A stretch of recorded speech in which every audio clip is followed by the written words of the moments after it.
Chapter 100, Happy 100th or Their Topsy-Turvy World. Ho ho ho. What fine weather we're enjoying yet again. I spit out the coffee I was about to gulp down.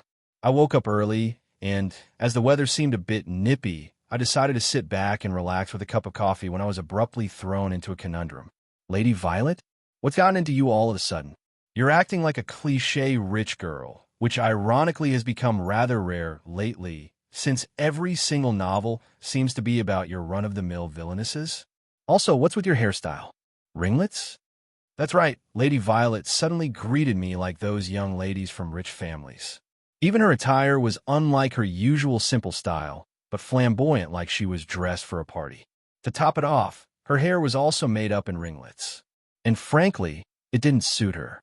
Come now, why would you say that? I'm the same as ever. I'd say it's you that's acting strange, Mr. CLO. I see. Did you just call me Mr. CLO? Well then, I'm off to ridicule plebeians diligently dirtying their hands working the land every day. That's not a nice way to pass time, is it? Cease your insolence. A hinterland like this beneath me. I should have been in the capital waltzing with His Highness as his Empress. True. I apologize. What's up with her today? Is she having mood swings? Or trying to act hot and cold? Leaving me befuddled, Lady Violet laughed heartily. Did all the stress get to her? I was trying my darndest to make sense of the situation and wondered what Gray was up to when all of this chaos was unfolding and inquired as to the same. Well, you know that boy should be coming back home any moment now. He's probably had a fun night out with some girl in town. Not Gray. Surely she doesn't mean that Gray who unconsciously avoids anything to do with sex due to his past with the ex-lord of Shiki is out being a philanderer? What in hell is happening? And judging from how she put it, this doesn't seem like the first time either. Personally, I'm all for Gray getting along with the fairer sex, but I don't want him to live like a lecher. Seeing how he's chasing after every skirt in town, I wouldn't be surprised if I became a grandmother at such a young age, for crying out loud. You don't say, if you don't mind. I just realized I've got an errand to run. Would it be all right if I accompanied you out? Sure, that's fine by me. I shall honor you with the duty of shining light on my brilliance. All right, I'll look forward to it. Ye shall pray to God. Ye shall receive God's protection only if you submit and revere him. Ye whose feelings pocket of reverence is stronger, is deep, shall be looked down on with benevolence. Come along, ye lambs who wish for their sins to be pardoned. Make your donations here. Cyan's wearing the normal and chaste nun's habit and yet is acting like a moneymonger? Curious, I walked into the church to find Cyan around a gaggle of devotees, exuding a miraculous halo around her, indulging in unscrupulous activities. Also, is it just me or are there a lot of men around her? Usually she'd say something like, be it money or garbage, the more there is, the more it stinks, or you're right. A God who does nothing but watch over his children is not going to lead us unto salvation. We can simply pray to convey our gratitude for the blessings received and not for salvation. But now she was busy diligently collecting donations from everyone. I can't say I like this Cyan. Priest Snow White, he embarked on a journey in search of people stronger than him. He also said like hell he'd play the role of a priest who guides lost lambs. Which fighting game did he pop out of? I inquired why the priest didn't stay put, for which she replied that he left for foreign lands in search of strength, as his muscles are all he can trust.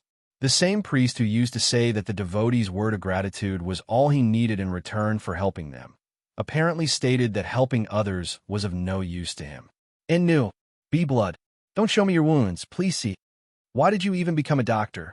Ivory, who used to find wounds stimulating, was trembling in fear at the mere sight of them. Granted, his excitement wasn't normal in the least, but this Ivory is so averse to seeing wounds that it begs the question why he even remains a doctor. Oh, CLO, would you care to aid me in my experiment this fine day? As it happens, I need to sacrifice someone in this ritual that allows an angel to descend to earth.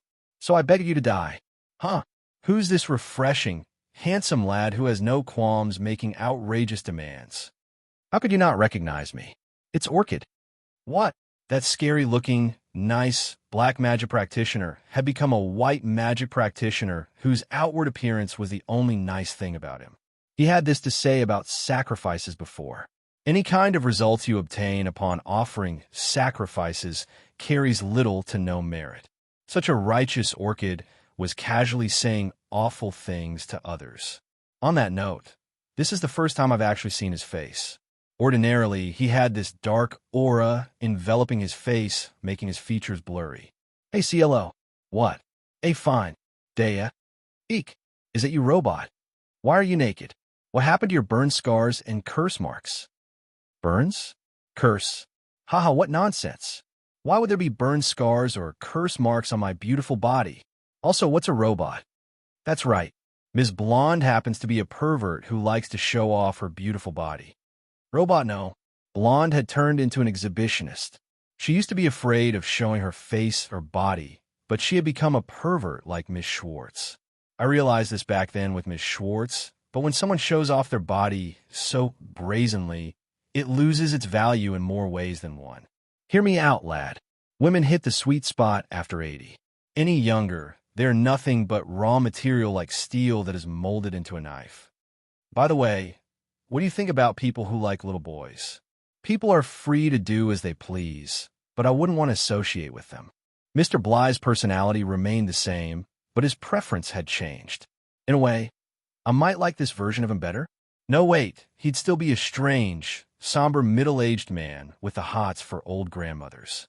He gives off the feeling he'd start making a knife that ages with time any moment. You see, I want to become a florist when I grow up. Maybe if I fill the house with pretty flowers, then my daddy and mommy will come see me? Maybe. Hang in there, apricot. I'll be cheering for you. Okay. Thank you, Big Brother CLO. I petted a cute, almost doll-like apricot dressed in goth lowly style, and she gave a goofy smile looking all shy. The apricot, I know, would have her parents eat a spell the minute they came to meet her, but practically none of her aggressiveness remained. That said, I still don't think she should be raising Rafflesia or Mandrake. Hey, Lord, eat this mushroom. It looks poisonous, but I don't know its effects. So I want you to eat it first so I can take notes. In your dreams, you jerk. Emerald had become a dangerous character who tried to experiment on others by feeding them poison. Of course, nothing good can be said about her habit of experimenting on herself, but it's a lot more horrific when she does the same to others. I feel like she'd take her time slowly taking notes of all the effects the poison has on the victim's body as it slowly spreads through their system, and they inch closer towards death. Huh, what a thing to say, CLO. Men and women shouldn't casually sleep around. Rather, they ought to pledge their vows to a special someone and only make love with them. Huh, I think I like you better this way, Khaki. Yeah, I think it's better if the lustful demon remains chaste. Damn it, what the hell is happening? I should be asking what's the matter with you, Mr. CLO. Shiki is the same as it's always been. I don't like this Shiki. Lord knows I've faced a lot of issues with the Shiki I'm familiar with, but I don't think I'd be able to govern this Shiki. A pampered bride with ringlets who likes to laugh at others. A son who's a womanizer at age 11. A nun who is obsessed with money and sex. A priest who abandons his duties in pursuit of physical strength. A doctor who is excited, afraid at the sight of blood. A white evil mage. A blonde beauty who likes strutting around naked. A blacksmith who likes his women old. A girl who has innocent or rather dangerous dreams of becoming a florist. An apothecary who likes to conduct human experiments. A sensible, lustful demon. Maybe these guys were actually decent before. That said, which of these two versions should I consider normal? Maybe I'm just misremembering things, and I'm the odd one out in this world. Or wait, am I dreaming? That's right, I must be dreaming. Nothing else explains this situation. Maybe I was reincarnated, transmigrated into a parallel world where this is a dream. It has to be. Why do you look so out of it? For goodness sake, you're hopeless. Why don't you try to carry yourself more like a noble? All right, let's part ways here. The top of the church should be high enough. Why, Mr. CLO, where are you going? I ignored a frozen Lady Violet and ran towards the church. A pinch is too mild. I need a much stronger shock to wake up from this dream. Plunging down from the church spire should do the trick. Oh, where are you headed off to? What? Why are you here? What do you mean, why? Of course I'm here because I'm S. More importantly, what's with the honorifics? Her voice is all muffled for some reason. What's happening here? Is the dream collapsing because I'm waking up? Not to mention I was S. I escaped here before I got roped into some mess or the other. Oh, what do you mean? Are you half asleep? Then come closer. I'll help you wake right up. CLO. Lord CLO. H. I opened my eyes to the ceiling of the inn we were staying at in the capital. I suppose I was caught in a hellish nightmare. At my side were Lady Violet, Gray, and Cyan, all looking at me with concern etched on their faces. Are you okay? I heard you groaning all the way over in my room. Yeah, we were worried. So I came with Io to check on you. Apparently, Gray from the room next door and Cyan in another room next to mine, who Lady Violet was sharing the space with, had heard my anguished cries. Phew, so it was just a dream. A dream? Did the stress of being in the capital get to you? Oh no, I'm fine. That's probably got nothing to do with this. Well, if you say so, no, really. I'm fine. I'm sorry, I'll work harder. I'll do my best to be more reliable, so Lady Violet will never have to wear ringlets. Lord CLO, please calm down. You're not making any sense. Chapter 101. Looking forward, but still feeling anxious. When I heard that the person I used to like was playing the main lead in a play, I was more agitated than expected. I might have put it behind me now, but it's a fact that I used to love His Highness Vermilion. I shouldn't pretend that it never happened. If I pretended it never happened, that would be disrespectful to both Gray and Lord CLO, who I love now. I would just be running away. But still, that Prince Vermilion is performing in a play. Moreover, he's playing with her, so I can't help feeling conflicted. As far as I know, His Highness has said himself that he was more suited for watching plays and other forms of art, and was not the type to perform. Instead, he would demonstrate his strength through winning the match at the arena, and by fulfilling his duties at the school festival, he would easily shrug off suggestions from people around him to participate in the play. That's what I thought. The fact that His Highness is playing the main lead means that something happened that made him want to appear in the play himself. For example, he had an irreconcilable feeling of wanting to perform with somebody. Mary, huh? It's the woman His Highness wanted even at the cost of his engagement to the Duke's daughter, whom he had been engaged to since childhood. She's a commoner who I was jealous of, who I resented and strongly lashed against, who I was completely defeated by after going out of control. A woman who was loved by many students and teachers despite not having anybody backing her up, unlike me. The woman that His Highness, who has never loved me, professed his love to.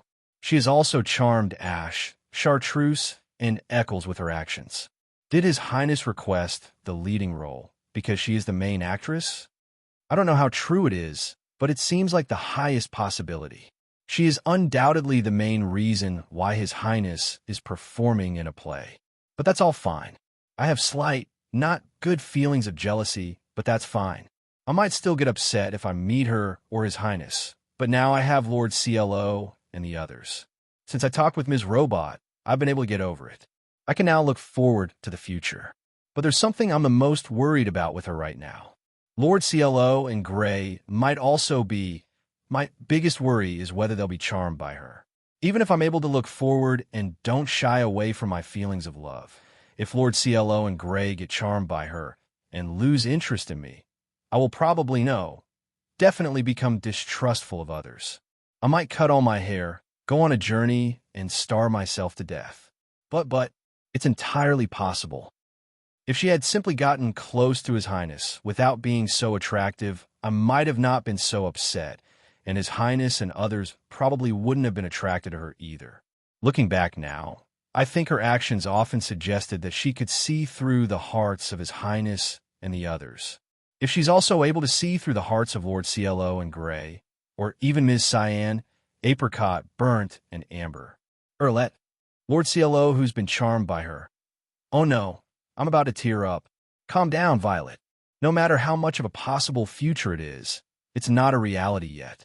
Should I start initiating physical contact with Lord CLO to make him pay more attention to me to prevent this future from becoming reality? Amber has told me before that in addition to exposing myself, any man will fall if you push your soft things against him. Thanks to that, I decided to refrain from contact with the opposite sex as much as possible. No, wouldn't that just make me a loose woman? I've certainly seen people make that kind of physical contact a few times. She also used to touch His Highness and the others a little, but did she go as far to hug them? At the very least, she wasn't making any indecent physical contact. Oh, that's right. I'm sure there was a story about her slapping Ash. So I should slap him too. Alette? Hey, let's calm down. Violence isn't a good thing to start with. Imitating only the act itself with no substance is the height of stupidity. First of all, I must act with composure. I don't want to damage what I have right now. Then again, if I'm content with the status quo and don't try to change, people might lose patience with me. I should start by changing something small. Yes, for example, maybe I should try to change my hairstyle. What happened all of a sudden? Why dash, Lord CLO? Since when have you been there? Since pretty long ago.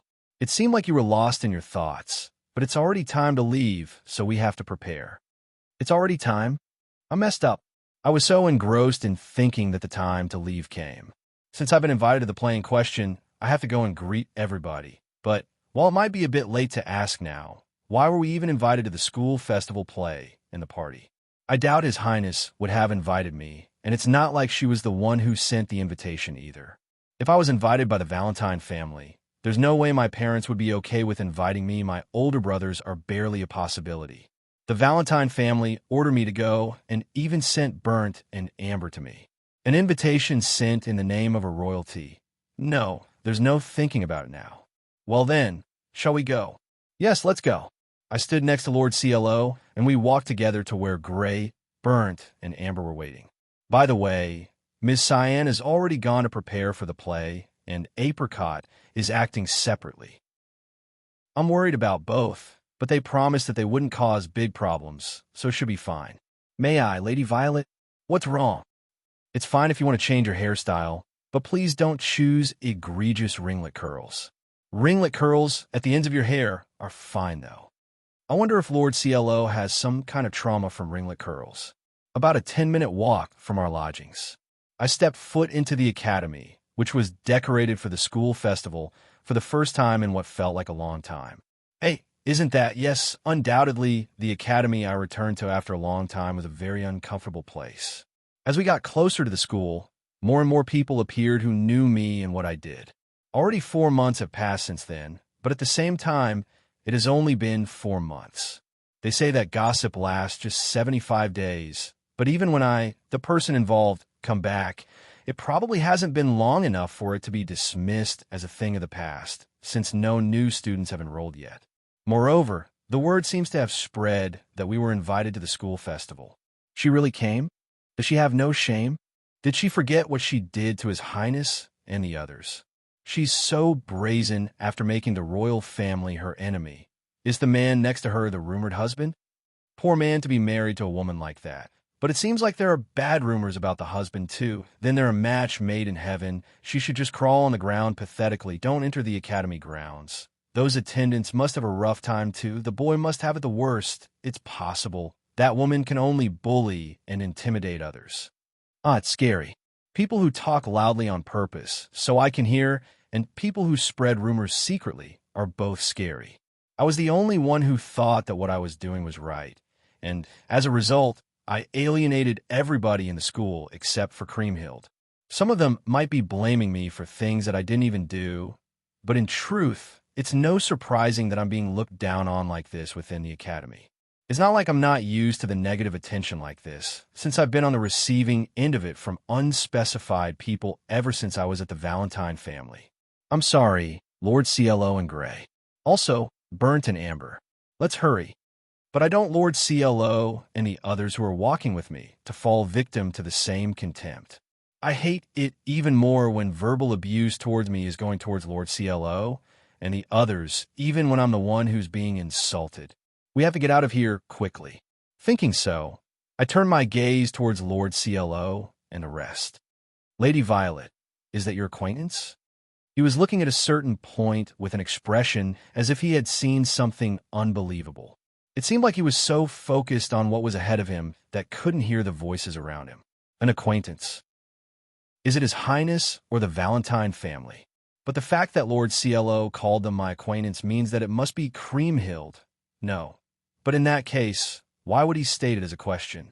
When I turned my head towards the direction where Lord CLO and the others were looking, something was there. Lord CLO and Gray took a step in front of me, while Burnt and Amber took a step further in front of them, all prepared to protect me. The surrounding students and visitors, who had been gossiping about me earlier, also saw it and retreated, looking in confusion at the thing as it headed towards me. It was about 3 meters tall and 5 meters wide. It was black overall, with no clear outline like Orchid from Shiki. Its feet were fluffy, having been covered in cloth, and it was calling what seemed to be my name in a hoarse voice that made you feel like you were being cursed just from hearing it. What is this? Are you telling me that my conduct at the academy has finally been judged to have been unacceptable and a demon was summoned from the abyss? Welcome. Thank you for coming. Moreover, for some reason, it even welcomed me. Thank you for coming means that we are already in its territory. Unfortunately, I don't plan on going down without a fight. I want to live longer, so even if I'm in its territory, I'll fight it off. Then, its fluffy eyes glowed and distorted into crescent moons. It's creepy. Furthermore, something resembling a hand popped out. It had a piece of paper in its hand and tried to give it to us. It's very creepy. Burnt looked at that paper warily, without accepting it, and read out what was written on it. Written on it was the following: True fear is here. A terrifying haunted house is being held at the first-year Luna class. If you can finish it, you can win prizes too. That's what it says. I see. Speaking of Luna class, that's the class I was in too. She was also there, and if this person is going out of their way to come to me, of all people to advertise. It's been a while, Creamhild. Long time no see. Sorry, but it would be helpful if you could talk properly. Chapter 102, Consideration in Her Own Way. I feel refreshed.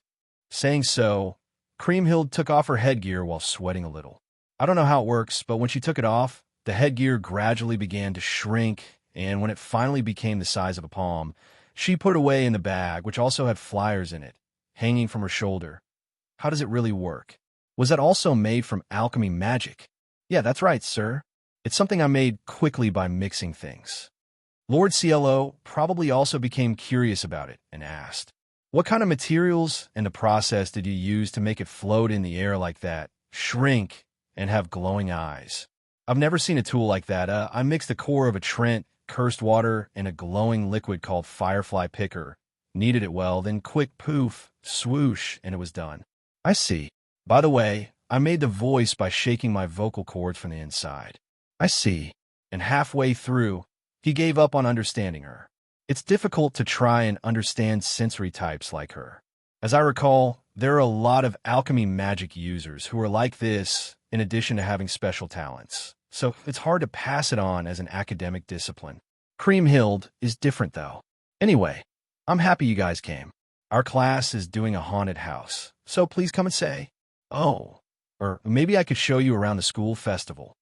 Creamhild suggested with her usual friendly smile. Show us around, huh? Creamhild is probably saying this while understanding the surrounding situation. I'm sure she's trying to stand by me without worrying about her own position later. Well, if anything, I feel like right now people are more concerned about the ghost from earlier.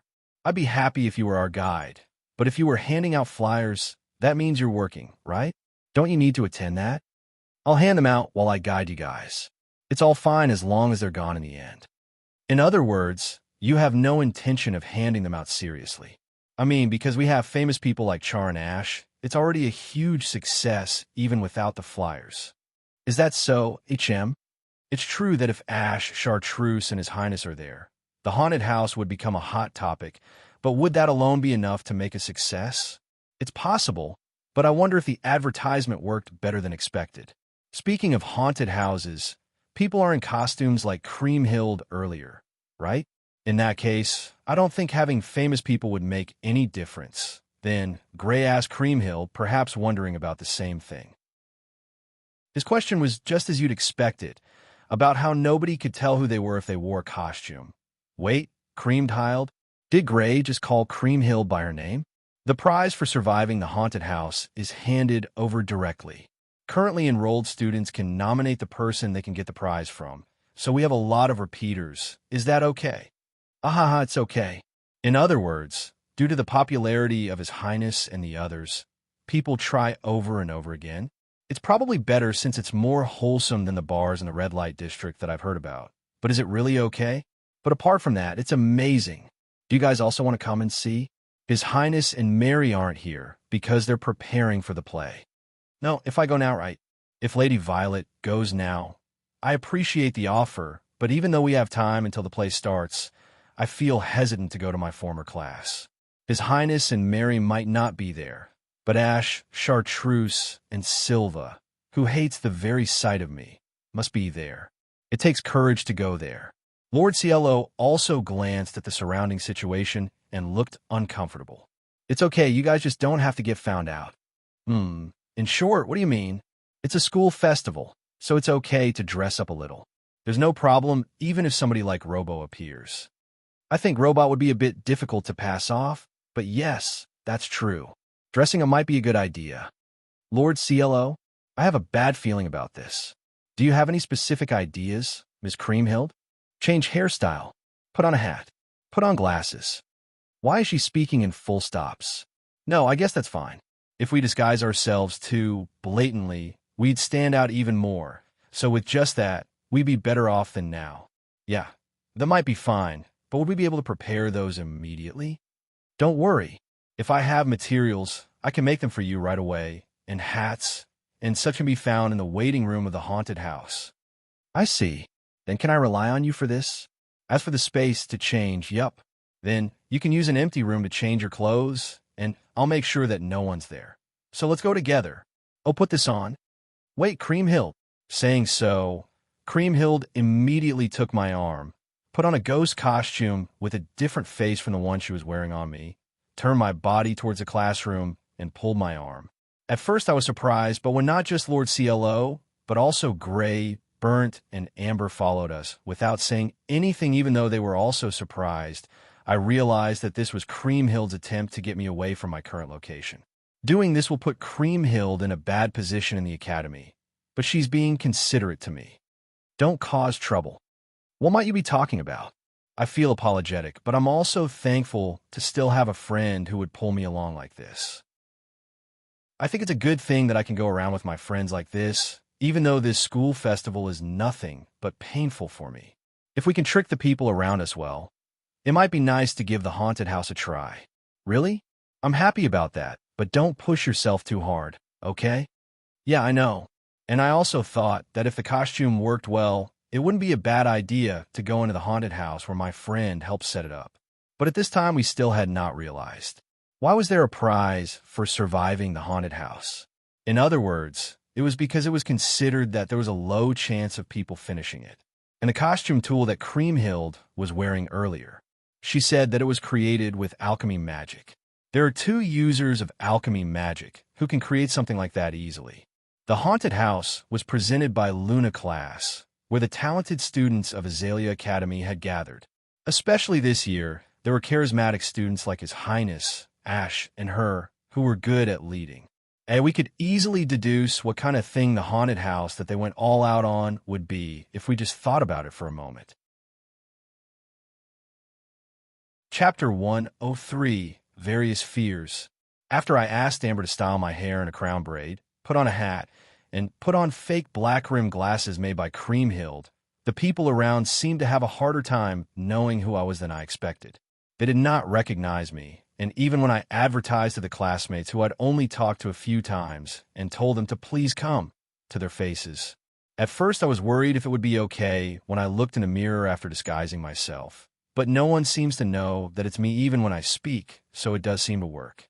Although I was a little apprehensive, since my friend was involved in it, and I also had some ulterior motive of wanting to naturally be clingy in the haunted house, I thought I would check it out, so I asked Creamhild to show us the way.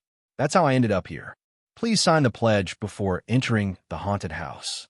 I was handed something incomprehensible before entering. By the way, the female student at the reception desk who handed it to me was also my former classmate, but she didn't realize that it was me. I feel a little complicated about this. I've only ever heard about haunted houses from rumors, but does it really need a pledge like this? To summarize the content, it was, we take no responsibility for whatever happens. The usage of magic is strictly prohibited. Wow, there was something like this in the past too. Also a haunted house, huh? As expected. Lord CLO, who was wearing glasses like me, seemed a little worried after reading the pledge, possibly having seen something like this in the past. Also, what does he mean by as expected? I'm worried too, but if we come this far and don't enter, there would be no point in coming. Right now, not only are that girl and His Highness absent to prepare for the upcoming play, our disguises haven't been discovered either, so this is our only chance to enter. Apparently people are meant to enter as pairs, so it's our chance to be alone together, and I can even shorten the distance between us with physical contact. Okay, I can do this. Let's enter, Lord Locke. I understand, Lady Io. We called each other by fake names and signed the pledge. Burnt and Amber seemed anxious, but I can't be intimidated. We are finally doing something that's like our first trip as a married couple. I want to make some good memories. Yo, dude, there was a girl on my feet and a penguin above. Yuagu, what was that? Why was it floating? Why did a little boy grow up rapidly? And the flowers, the hands? Or so I thought, but looking at the pair that just left the passage for those who dropped out halfway, I felt a little uneasy.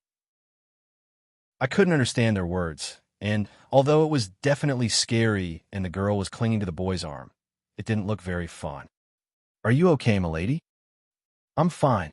In the end, it's still only something made by students. I checked earlier, and the current completion rate is less than 1%. It should be fine. It wasn't fine. I have developed a certain tolerance for scary things. I can exorcise small, vengeful spirits, and I find living things to be far scarier.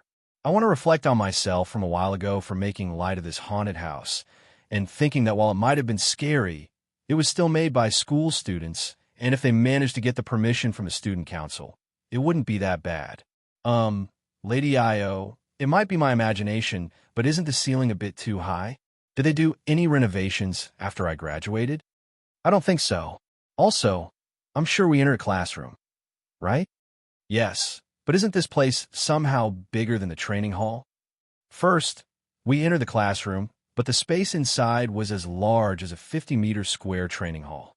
And not only was the whole place dark, there were fireballs and things like the costume Creamhild was wearing floating in the air.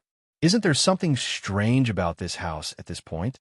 Thinking so, we decided to start anyway, and suddenly met a girl. Give me your blood.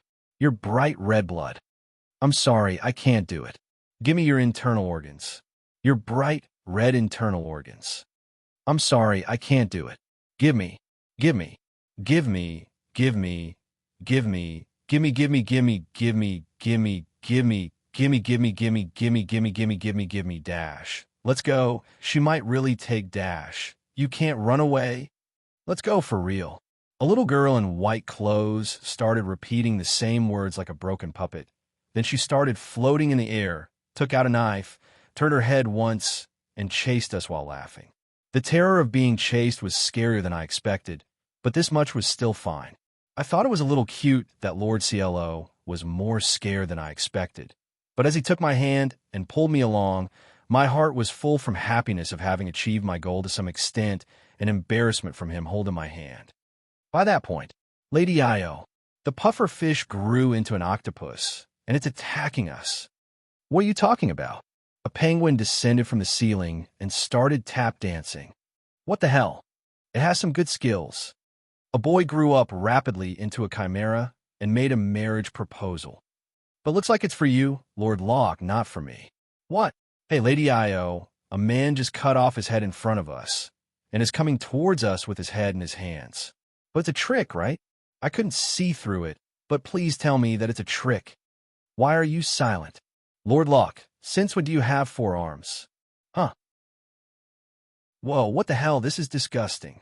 Lady Io, since when are you taller than me? Huh, what is this body? As the tricks kept attacking us one after another, my fear started to outweigh my happiness. I learned the unknown and scarier than I thought. Rather, I feel like there are many things here that just can't be explained with gimmicks only. However, as we overcame many other tricks without giving up, like a male student who shone with radiance in the air, a female student whose body melted down, and a mummy who suddenly crawled out of the ground and tried to take her skin, we began to think that we were close to the finish. Even though the space itself became wider, we still walked a good distance. Oh, this might finally be the exit. Look, there's a door with flowers. There were blooming white flowers at the end of Lord Ciello's gaze, as if congratulating us on reaching the goal, petals dancing in the air. There was even a door that looked like an exit. Oh, thank God. We finally reached the goal. As soon as I thought that, the door dissolved with laughter. The flowers melted and changed shape. The white petals changed shape into another white thing, similar to the arms of a child. The nearby arms approached each other and started clapping. Clap, clap, clap. Clap, clap, clap, clap, clap. Clap, clap, clap, clap, clap, clap, clap. Ha, ha, ha, ha. Prela, Ty. Lord Ciello, come on, let's go quickly. Applause. Cheers. Ovation. Children's laughter. Laughter. Laughter. This is bad. At this rate, this will traumatize me in many ways. But it would also be shameful to give up now. I clung to Lord Ciello's arm. As he made incomprehensible noise, desperately stopped my knees from giving out and tried to move on. I achieved my goal of making physical contact with Lord Ciello, but I had no time to be happy about it. Lord Ciello also seemed to want to leave quickly, walking fast towards the exit. Why? Then, the next thing that appeared in front of us was wearing tattered iron armor all over its body, and its eyes glowed red from the position of the eyes of its helmet that was covering its face, as if complimenting us. Damn, what is it going to do this time? Couple. Damn it, just break up. It suddenly started cursing like a modern person. Oh, you reached the goal? Congratulations. Creamhild, let me ask you one thing. What's wrong? Who? Thought of the content of this haunted house. The entire Luna class came up with most of it, but it was mainly Mary and I who made it happen with alchemy magic. Damn it, now I'm envious of alchemy magic. Chapter 104. Worrying about that first. Lavender. Are you okay, Vi? Yeah, I'm fine. I've calmed down now. Exhausted from the haunted house, we were taking a break in a place without many people around. To be honest, if I wasn't found out, I would have liked to have toured around the school festival with Lord Ciello and the others until it was time for the play, but I really couldn't afford it. It was clear to me that if I didn't recollect myself, nothing good would happen during the play. So that's what a haunted house is like. It was my first time, but it was fun. There was an arm, flowers. I don't want to see white flowers for a while. Gray and Amber went in after us, but Gray seemed to have come out enjoying that fear instead. He enjoyed the students melting and flowers changing into hands with his eyes shining, looking even more reliable than the terrified Amber, who was still trembling while clinging to Gray's arm. By the way, Byrne apparently took on the challenge alone and completed the haunted house by closing his eyes midway through the darkness. I knew he had a good hearing, but I feel like that's somehow the wrong way to challenge a haunted house. It's almost time, let's go. Lord Ciello checked the current time and urged us to go to our original destination, the theater. It's time already? We didn't have much time to start with, but it looks like we might be in trouble if we don't leave soon. What is it time for? We were invited to the play as VIPs. We have to give a brief greeting to others who also got invited before the play starts. Oh, so you were invited too. By the way, how have you been lately? Haha, kind of like that. Nobles seem to have it hard too. The nobility is especially concerned with appearances. Besides, since we were invited by somebody else, we can't just be absent for no reason. I've heard rumors that the invitations were sent in the name of a royalty. Yes, the word that we've been invited in the name of the royal family has also spread through the academy. Just who spread it? Although this play is performed by the students, the play's Tournaments and the parties at the Azalea Academy School Festival serve as social events to some extent. Lord Cielo doesn't like the noble society, and he himself is unlike other nobles. But if the invitation is from a royalty, he can't ignore it. Our position is already bad as it is. We cannot disobey the orders from the highest authority. Can I come with you halfway? I don't have a VIP seat, but I do have a ticket. I don't mind it. Is that okay, Lady Violet? Yeah, it's fine. When we agreed, Creamhild seemed delighted from the bottom of her heart. As usual, she's so expressive that just watching her makes one feel happy. Her radiant smile is something I'd love to be able to do too. I'll probably be too embarrassed to do it too. Come to think of it, I remember that Apricot and Emerald said something about Creamhild's smile making them uncomfortable before. They said something about it being a different type of smile. I wonder what they meant by that. That being said, they couldn't explain it in detail themselves. I quite like her, though. She reminds me of Lord Cielo somehow, and I find her endearing. Rather than that, Creamhild, is the haunted house going to be fine? In our class, nobody wanted to be left in charge during the time of the play, and it almost turned into a battle royale, so we're temporarily closed during that time period. Is that okay? Aha! But we couldn't do anything else. Char was especially scary. He looked like he was ready to use his batted jutsu. In other words, the whole Luna class wanted to see His Highness play. His Highness and she are really popular even now. Well then, let's go. Try not to dwell on unnecessary thoughts, and looking forward to speaking with Creamhild to ease my mind, even just a little. I felt a commotion around us as we made our way to the theater.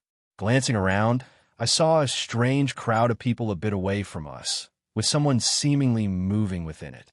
Who might it be? Did someone famous arrive? Oh, I know, Creamhild. This is like when you're doing an impersonation of somebody, and the real person appears from behind, causing a commotion. The person being impersonated is in the center of that group. You know some strange things, Gray, and you're probably wrong. Then, this is like a saint discarding a part of the armor worn during her triumphant return to bestow a part of her power to the people, in the end raising the morale of the masses by being left with a single piece of cloth remaining. Yeah, that's not it either. Tell me the name of the person who taught you that the next time I visit Shiki, I'll give him a good scolding. While Gray was still showing off the knowledge he obtained from who knows where, for some reason, I found myself curious about that someone. I felt like that someone was heading our way. I felt that I knew that someone very well, but that should have been impossible. He should have been busy preparing for the play right now, so he couldn't possibly be in a place like this. Yet here he was. I thought my eyes were deceiving me, but it was you after all. The person who appeared in front of us was somebody who I wanted to meet, but was unable to. The person who I had been in love with ever since I was a child, and never doubted that we would be together. But he was also the one who rejected me in public, saying that he never wanted to see my face again. How dare you decide to show yourself in front of us? You're just shameless. He was dressed in a costume for the play and glaring at me with his beautiful purple eyes full of contempt and hostility. Don't you think so? Violet, Your Highness, Vermilion. His Highness Vermilion, who I loved for over 10 years, was standing in front of us. Thank God he doesn't have Orc's body. What? For now, we felt relieved. Chapter 105. Remembering it makes me livid, smiley face, Lavender. An Orc's body? I don't know what you're talking about, but it's been a while, Violet. I'm surprised you're dressed like that. What happened to your usual arrogant, shameless, and brazen attitude? My apologies, Your Highness. I'm sorry for having to greet you with my head covered, due to our sudden meeting. His Highness was taken aback for a second, but he immediately returned to a hostile expression towards me. It was as if he couldn't see anybody besides me. Lord CLO and the others didn't interrupt immediately, probably because the other person was His Highness, and the people around seemed to have no idea who I was, only maintaining enough distance to barely hear what we were saying and wondering what was going on. I don't care. If it means that I'll have to see less of you, you don't have to take it off. I see. When I tried to take off my hat and glasses, His Highness spat out those words in disgust. This breaks my heart more than I expected. I thought I'd already gotten used to being met with malice, but when the other party is His Highness, it hits harder than I imagined. Your Highness Vermilion. That phrasing is shut up. She and I are the ones talking now. As I was lost for words, Lord CLO put his hand on my back and silently supported me to see if I was okay. Then, Creamhild confronted His Highness before I could. I won't shut up. I can't stay silent when my friend is being insulted. Nephrite, your straightforwardness is a virtue, just like hers, but think about who you should be protecting. There's no way this person considers you a friend. Creamhild continued to speak fearlessly to His Highness, even though Gray and Amber, who weren't even spoken to directly, were so intimidated that they flinched. His Highness seemed to have realized for the first time who was trying to interrupt him and reprimanded Creamhild. So what? Even if that's true, it doesn't mean that your words were acceptable. However, Creamhild did not falter. The people around us were in an uproar at the strange sight of a commoner fearlessly standing up to the royal family, even if they couldn't hear the details. Whether they're acceptable or not isn't something you get to decide, and you're the one blocking the approval or disapproval of it. Just know that interrupting my conversation is a waste of time. Personally, I find a conversation with Violet. No, the fact that this woman even set her foot in the academy to be unforgivable. Ugh, you really? His Highness plainly stated his rejection of me and his denial of Creamhild, without a change in his expression. Creamhild looked like she was about to pounce on him, but understanding that it would only make the current situation worse, she simply bit her lip in frustration. His Highness still holds a grudge against me. Calm down, Violet. I already knew that His Highness hated me, and haven't I already been treated with hostility? This attitude isn't unreasonable or anything. It's simply natural. That's right, remember it. It's His Highness. The other person is the Prince Vermilion. He's the third prince, with red hair and purple eyes, who was free-spirited and adorable as a child, but gradually woke up to the responsibility as a royalty. His personality became more composed, and he turned into a proud prince who tried to live up to the expectations of those around him. As he got older, his appearance became even more beautiful, befitting a member of royalty. I also polished myself in various ways to become a woman worthy of him. But since enrolling in the academy, he started interacting with Mary Sue a lot. And even though he had a fiancée, he would often be seen holding her hand, going on solo trips with her to collect materials for her alchemy magic. When he fell into the lake with her during class, he carried her to her room in a princess hug like Ecclesiastes. To top it all off, she became friends with other famous people at the academy like Ash, Chartreuse, Eccles, and Silva, and even though they have almost publicly declared their love for her, His Highness still said that he wanted to be with her, and even agreed to the duel, snarling at me that he had never loved me. It is not surprising that many men would be attracted to a charming woman, but after I was completely vilified by Ash, Eccles, and Silva during the duel, and excessively restrained by Chartreuse, His Highness mocked me that I was treated suitably and flirted with Mary Sue in public, plus in front of me, after she reprimanded him, telling her that she was too kind. All right, I'm starting to feel like I don't care what this man thinks of me. Although I was unexpectedly shaken by his words of rejection when we met in person and the information that he would be starring in a play, but now that we've met face to face again and I was able to confirm my determination, I was able to move on. At that time, the result of my 10 years long love were the words of rejection, so I got sick of everything.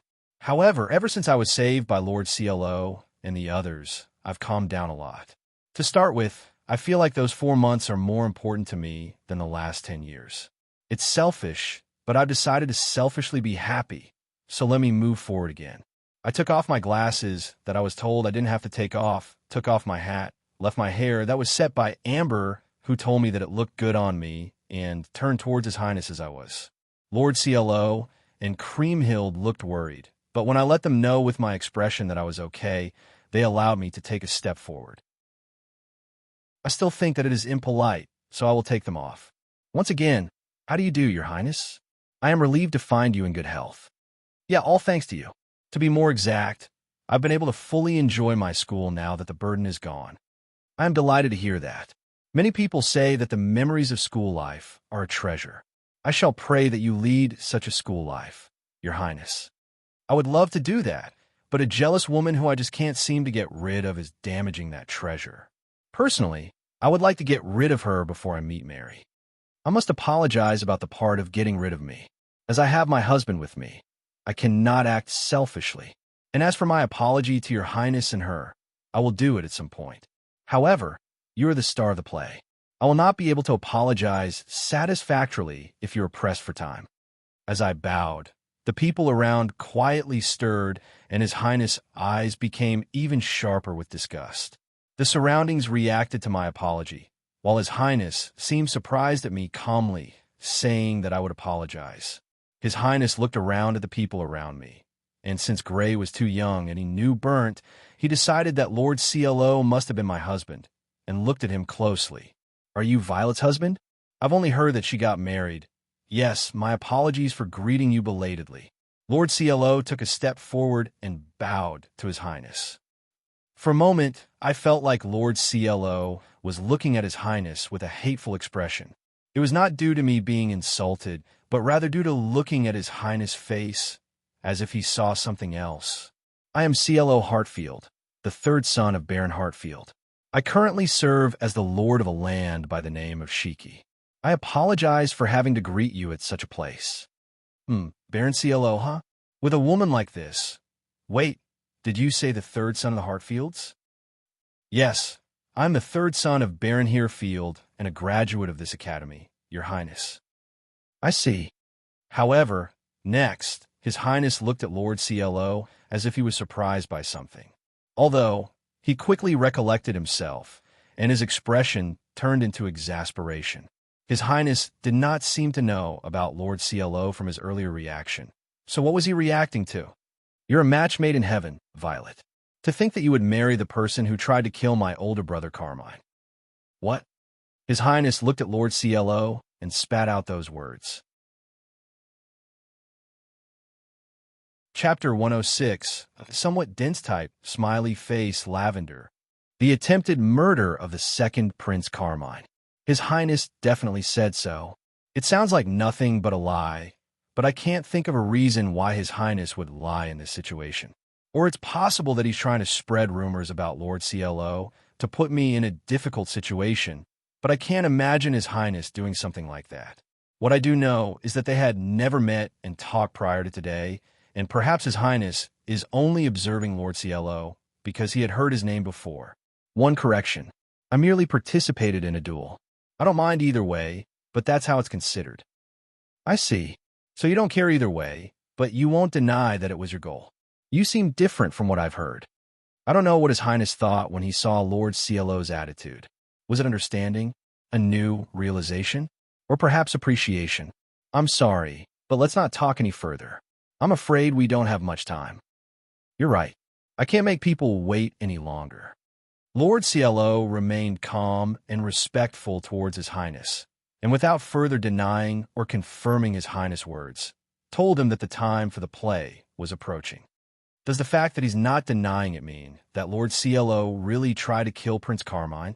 No, that's impossible. It's true that he's the same age as Prince Carmine and attended Azalea Academy the same time as him. But an attempted murder of royalty would turn into a big scandal.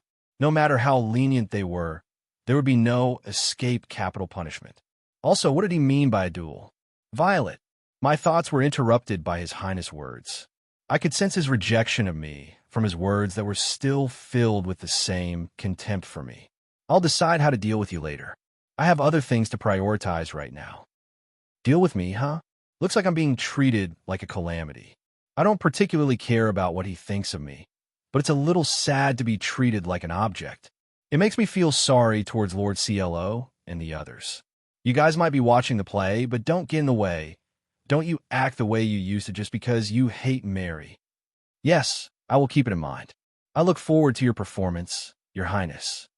When I switched my attitude and said with a smile, His Highness turned on his heels with a bored look on his face and headed in the direction of the theater. He seemed to have seen through the fake smile I'd learned to put on during my past education. Not like I minded, though.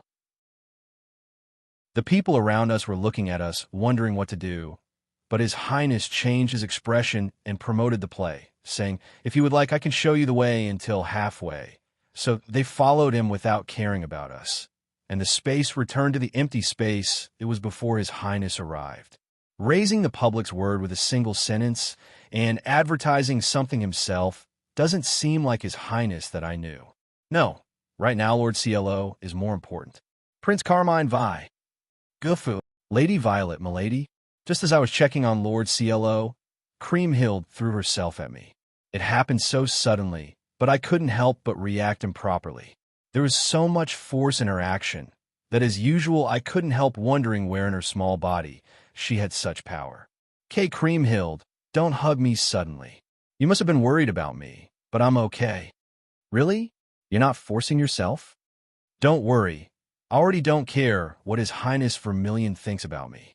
Even if he lashes out at me, I'll only think, so what now? When I said so, not only Creamhild, but also Burnt and Amber looked surprised. Creamhild immediately smiled and followed up with, I'm glad. Still, she's helped me out many times before, just like earlier. I have to thank her. Thinking so, I stroked her head that was at just the right position because she was nearly 20 centimeters shorter than me. She looked confused at first, but she gradually began to let me pat her.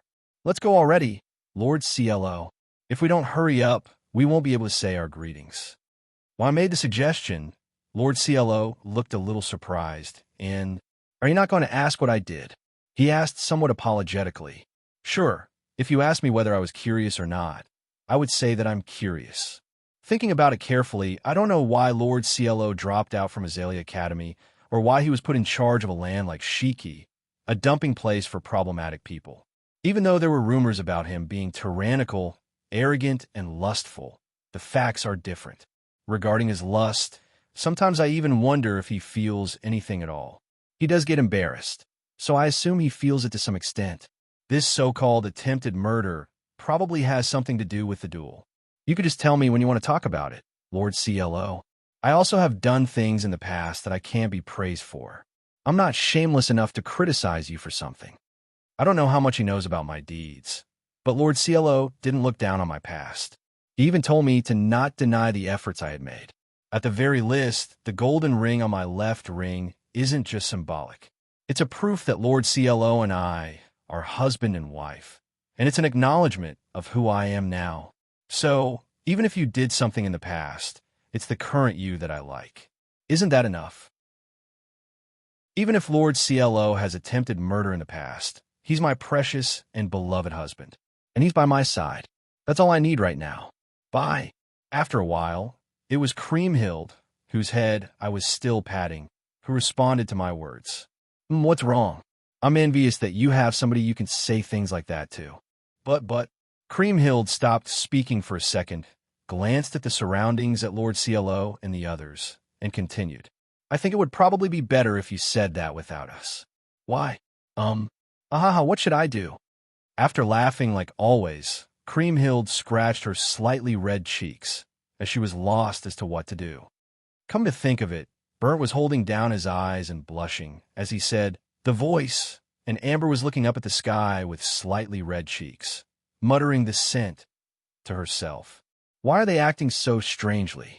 Lord CLO said something quietly, so I couldn't hear what he said, but he had his hand over his mouth and his face was extremely red. Lord CLO, do you perhaps have a fever?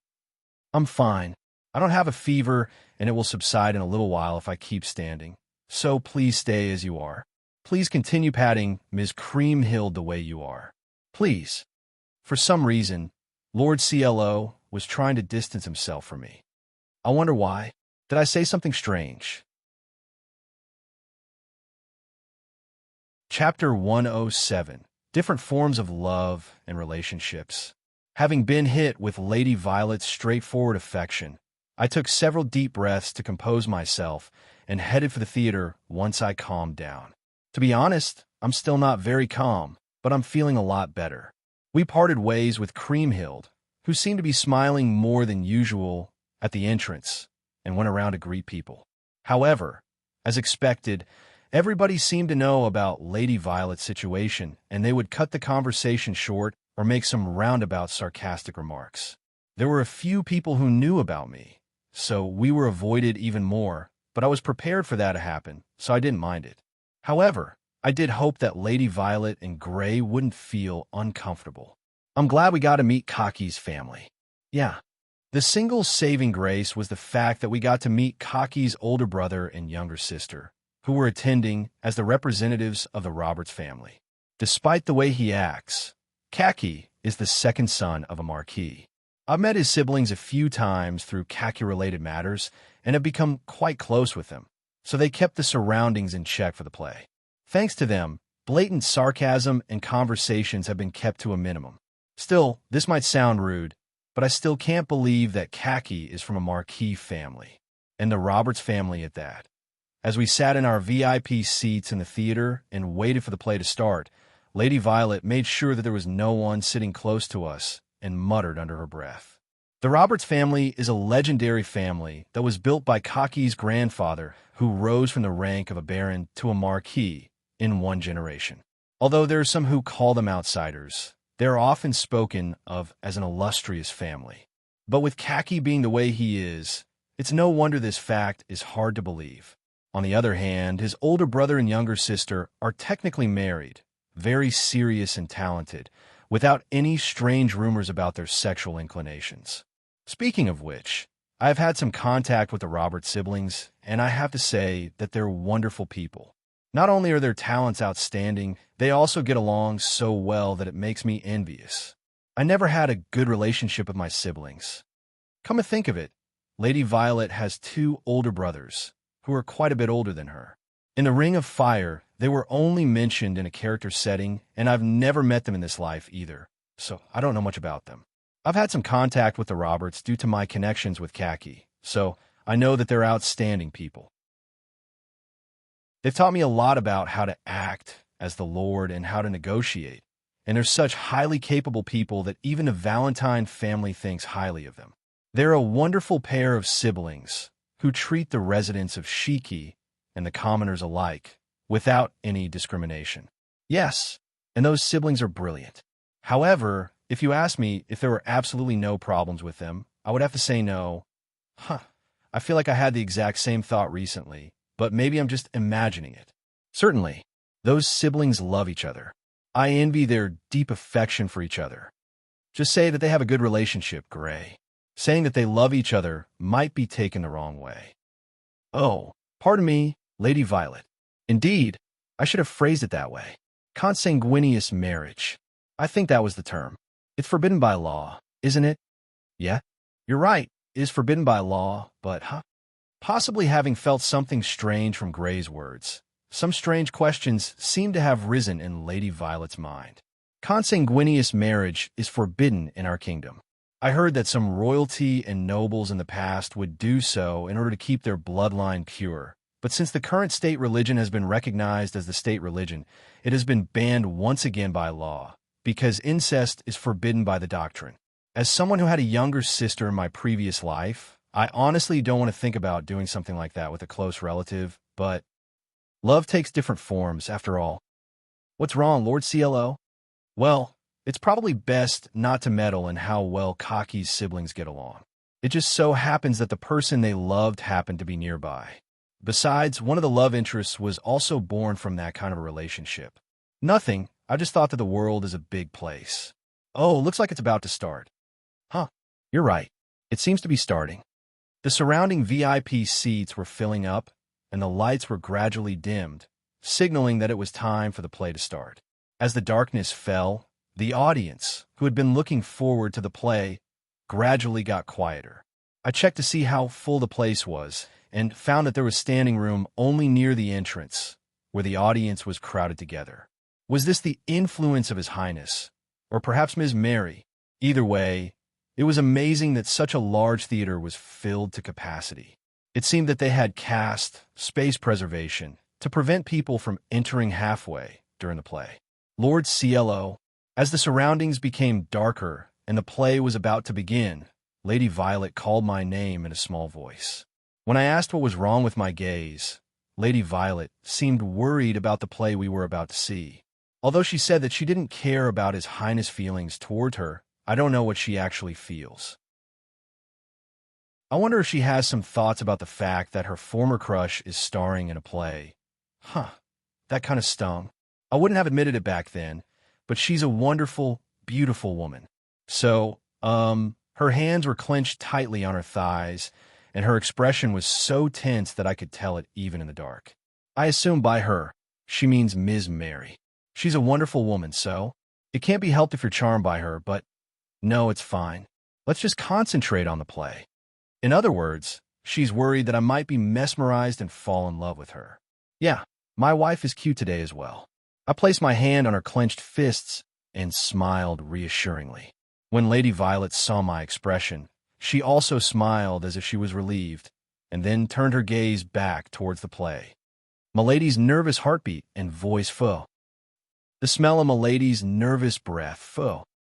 Yup, and the servant siblings standing a little away are being perverts again today. Chapter 108. Grateful to the Saint/Monster. My father was killed on my 10th birthday. The curtain rose, and the first person to appear was His Highness Vermilion, basked in a single spotlight in the darkness.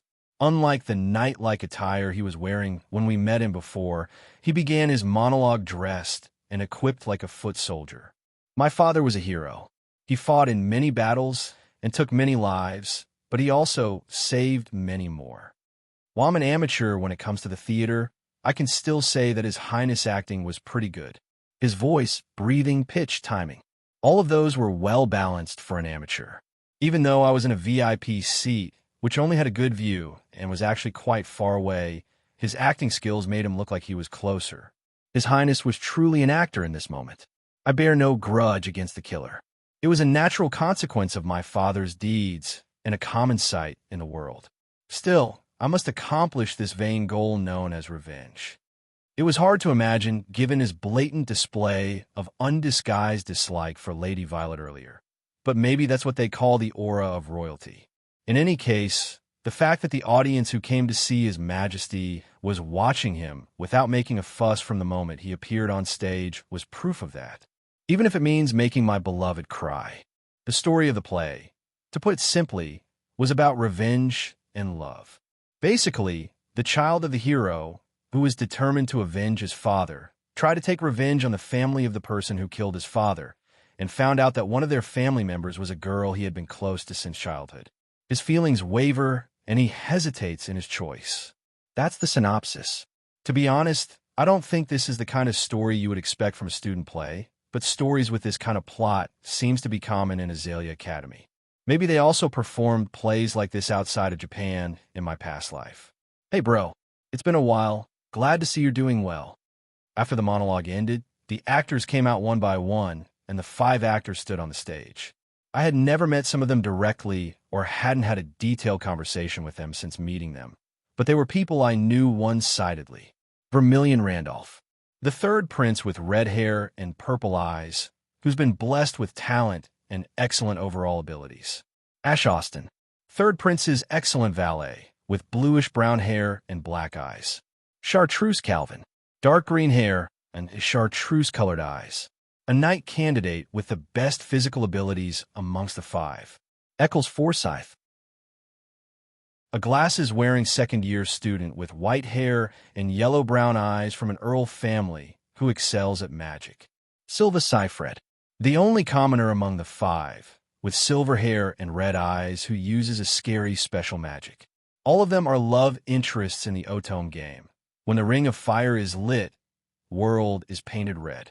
There are more of them if you include sub-love interests, but those 5 are the main ones. And they were currently performing on stage. All of them had their unique characteristics, and although they were not on the same level as His Highness, they had probably practiced and were quite good for amateurs. However, while Chartreuse did appear, he had almost no lines and looked sullen. I think it's probably because he looked better when he was silent. Standard deviation of the face quality sure is high. Damn, maybe it's only natural, but all of them are different types of handsome men. As long as I'm on Lady Violet's side, they who sided with Ms. Mary during the duel are equivalent to my enemies.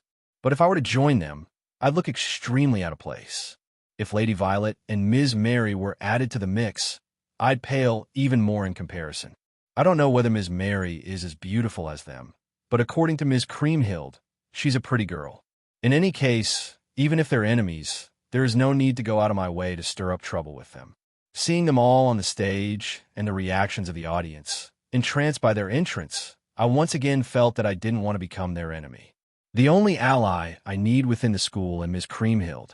Yes, it's her. She's at the church currently, but she's somebody who's supposed to be called the saint. Looks like she's here, just as I was wondering when Ms. Mary, the leading character, would show up. We reached a scene where the dialogue suggested that she would make an appearance. Lady Violet must have sensed it too. Her expression stiffened for a moment, and she bit her lips lightly. However, a saint, huh? Maybe the fact that she's in the church must have something to do with why Cyan was called. We might see Cyan in a supporting role in some scenes. Anyway, just what kind of a woman is she to be hailed as a saint even in the play? It's only natural that the woman one likes will appear attractive in their eyes. But I don't have a very good impression of Ms. Mary, who I've only heard about from rumors. Even if she's hailed as a beautiful girl and a saint, she stole Ms. Creamhild's role and caused Lady Violet to be expelled. Furthermore, I only see her as an unpleasant woman who seduced His Highness and the others. I see everybody is here. In my eyes, she was nothing more than an unpleasant woman. However, when it stepped onto the stage, the atmosphere of the play undoubtedly changed. Her beautiful golden hair fluttered, as if everything was calculated. Her red eyes were overflowing with compassion, as if accepting everything. Her entire body was perfectly proportioned. She had the presence that made it seem like she was right beside you even though she was far away. Despite overflowing with womanly charms, she mysteriously made you want to protect her. That was my first impression of her when she stepped on the stage. Oh, that is definitely a saint monster. Those who see her will likely be either mesmerized or intimidated. Her presence and acting skills that would put a pro to shame despite being a student is truly of violence. The audience might love her, but for those who walk on the same path, she's too perfect for them to catch up to. Her gaze, breathing, voice, and every move are all natural. Those watching her can't help feeling that the myth itself is being reenacted. It truly does feel like the descent of a mythical saint.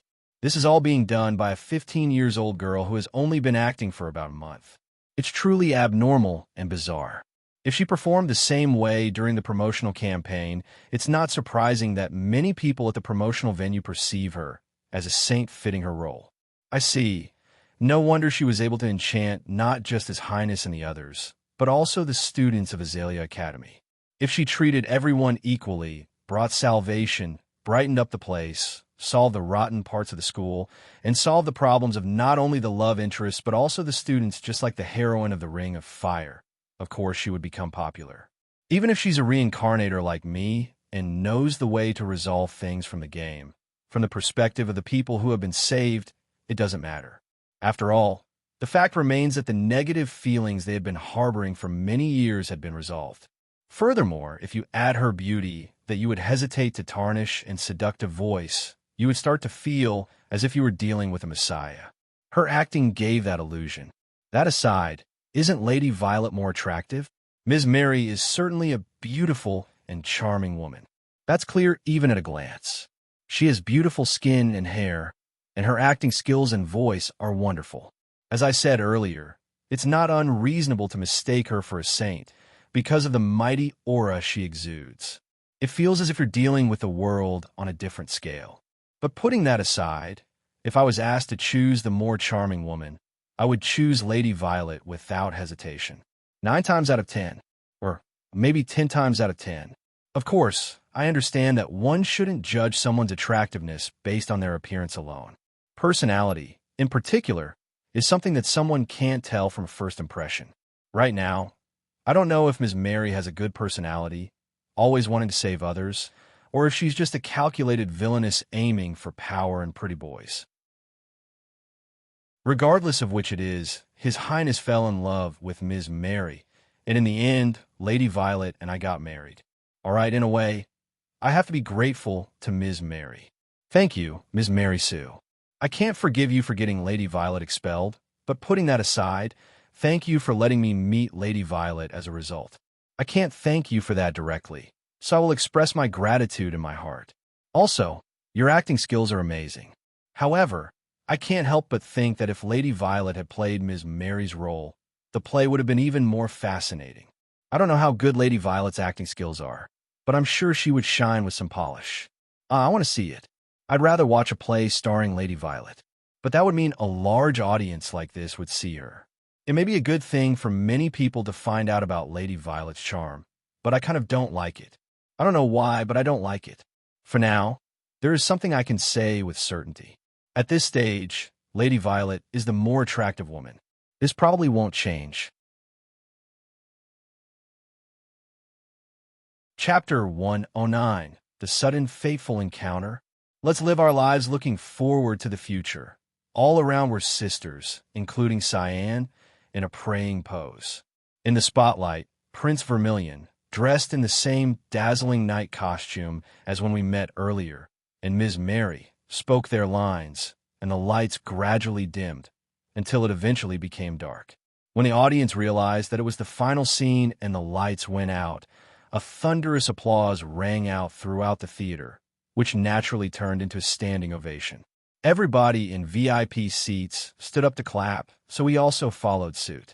It really was a wonderful play, so I don't mind praising it. Not only was the acting of Ms. Mary and the others great, the script and the directing were just as good, and even I, with no particular interest in theater, enjoyed it. I just think that I would have enjoyed it more if Lady Violet had been the main character. Gray, Mr. Burnt, and Ms. Amber had grim expressions when His Highness and Ms. Mary came out at first, but now they clapped with complicated expressions on their faces, as if they thought that it was worth applauding instead of going along with the crowd. That was a good performance. Standing next to me in the same way, Lady Violet clapped slowly, a complex expression on her face. It might have been a good play, but Lady Violet was most likely feeling mixed emotions. The person who was her former fiancé and also chased her out, and the person who clearly became her enemy during the duel, was close to being the main character. There's no way she can enjoy it wholeheartedly. So, what did you think of her, Lord CLO? By her, she must mean Ms. Mary. Ms. Mary was undoubtedly wonderful when she was acting. There were many spectators, although they were also here for His Highness and the others, and many of them looked mesmerized. Lady Violet was anxious even before the play started, but looking at the situation, she was probably asking for my impressions with feelings mostly mixed with fear. Even if she somewhat knew that it was natural for Ms. Mary to be recognized, it must have been painful to hear it again. You'd never guess that she was a student with her acting skills. I'm sure she'll be in high demand in that field in the future too. I guess so. If you ask me if I was charmed or not, I would say that I was certainly charmed. I thought this earlier too. I enjoyed the story a lot even though it made me feel complicated, and I think that Ms. Mary is a beautiful lady. But Lady Violet is more charming, so it's not like I suddenly fell in love with Ms. Mary. Besides, however, if there's one thing I have to say, if there was one thing I thought after seeing the play, it was that the 5 main love interests took the stage as expected, and as if to match it, their class also set up a haunted house.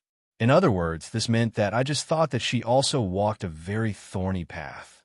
In other words, it meant that she was treading the path to the true ending. The play ended, and since there was a chance that His Highness group would arrive if we stayed behind, we made an early retreat as we had already fulfilled our duty as the ones having been invited today. Then, when we disguised ourselves and were about to leave the school, we met Apricot outside the theater. Apparently she had gone to the market to buy seasonings, but she became interested in the play that was advertised in town, remembered that we were watching it, and joined us in watching from a standing spot, though she obviously took off her hat during the play. I certainly thought that she was a nice woman with a talent in acting, but that was it. I see. Lady Violet was asked for her thoughts, and, after giving pretty much the same answer as me, Apricot shared her impressions of Ms. Mary.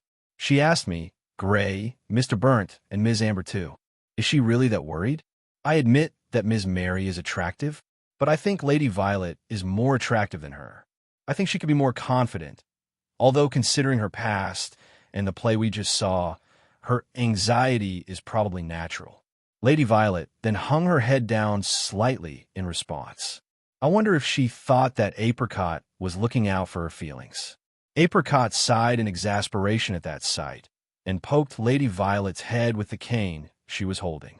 Ms. Violet, I know you are worried that we would be charmed by your former nemesis, but please calm down a little. Calm down. Yeah, that's right. You heard the thoughts of my disciple, Mr. CLO, Mr. Burnt, and Ms. Amber, but you still think they're looking out for your feelings, right? That's not true, is what she was probably about to add, but then Apricot moved her cane in front of Lady Violet's mouth and gestured to her to stop talking. You were most likely worried that we would be charmed, which made you unable to move on and be anxious about us falling for Mary after she exposed our innermost feelings, just like how she saw into the Lord's heart without cowering from the feeling of love, right? You were probably telling yourself something like, but it's entirely possible. You're so on point, it's kind of scary. She's actually right. Or rather, that's what Lady Violet was thinking about. I'm amazed that both Apricot and Cyan can see through her like that. I wonder if they can understand each other because they're all women. Or maybe it's just a woman's intuition. There's no need to worry. We all think of you as... Just as Apricot was about to say the next thing, she suddenly stopped talking as if she had noticed something, and her gaze froze on something behind us. It was as if she hot-spotted someone. Hello. Then, somebody called out to us from behind. I had never heard that voice until today, but it was a permeating female voice that I would never mistake for anybody else's.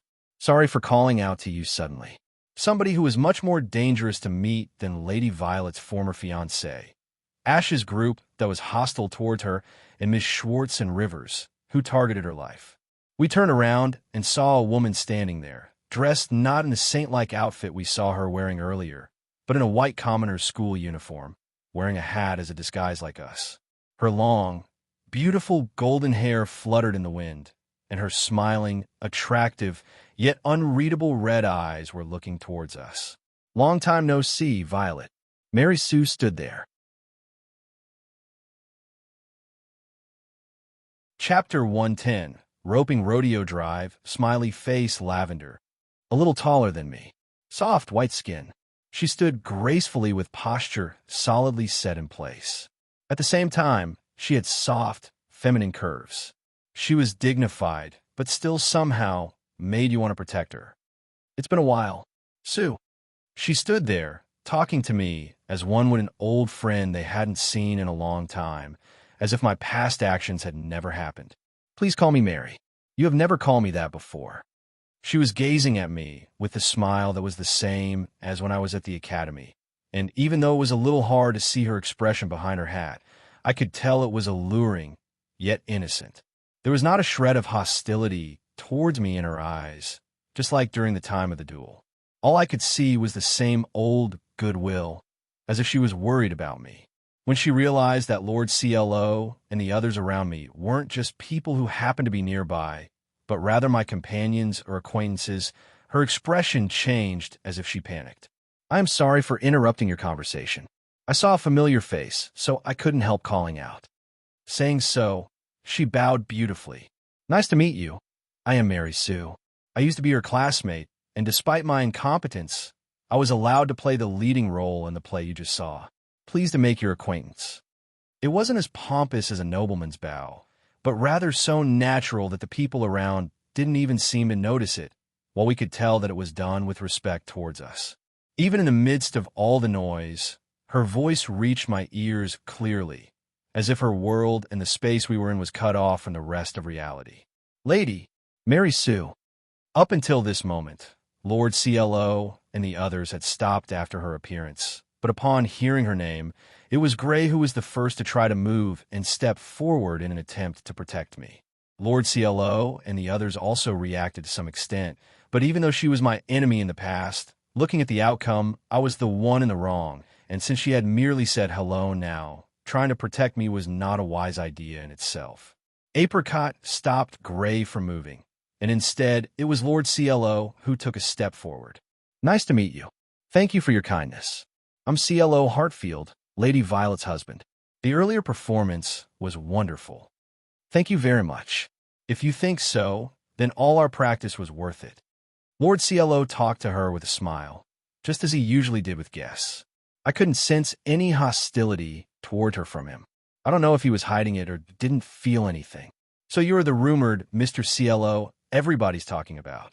Ah, I assume those aren't very good rumors. I'm sorry. I only know that you're Violet's husband. I don't know any other details about you. Oh, is that so? My apologies. No, I'm the one who has to apologize. You must have been troubled a great deal when I brought up rumors. On the other hand, she smiled at Lord CLO with the same smile that captivated His Highness, looked puzzled, got flustered, smiled, and showed an expression of compassion, without any shred of hostility. But she seemed to accept everything. She's a strong-willed woman. I am well aware that she has the strength to try and right things that she thinks are wrong. Oh, and this is... Lord CLO shifted the front of his body just about in between our group and her and tried to introduce others. Dai CLO. Hiyo. Nio. Something came charging at high speed and attacked Lord CLO from the side. It happened so suddenly that we couldn't comprehend what had happened. And when we looked at Lord CLO and something that was blown away with him and grasped the situation, Lord, Mr. CLO, we all instantly called Lord CLO's name, and everybody except for Mary Sue rushed up to him in panic. What happened? Was it terrorist? A devil? An evil god? A bullet? A suicide attack? No, calm down, Violet. I started thinking of words that Lord CLO had mentioned before, which I didn't understand. Anyway, I have to understand what happened. The person who jumped him had a woman's voice. It felt like a voice I'd heard somewhere before. In other words, somebody bumped into Lord CLO. First, I have to see who bumped into him and ascertain whether either of them are injured. As the sudden event caused a commotion around us, we approached Lord CLO and the woman. The woman was wearing what appeared to be easy-to-move-in pants that seemed more like men's trousers and a sleeveless top, even though it was winter. She had dark blue hair and light blue eyes. What the hell are you doing, Cyan? Aja was Ms. Cyan. She wasn't dressed in a habit, so I couldn't tell who she was at first, but it was unmistakably Ms. Cyan. Ah, it hurts, sis. CLO. My brain is about to be crushed. I'm already dumb as it is. Don't make me dumber. If that's what you think, don't charge at me with an attack.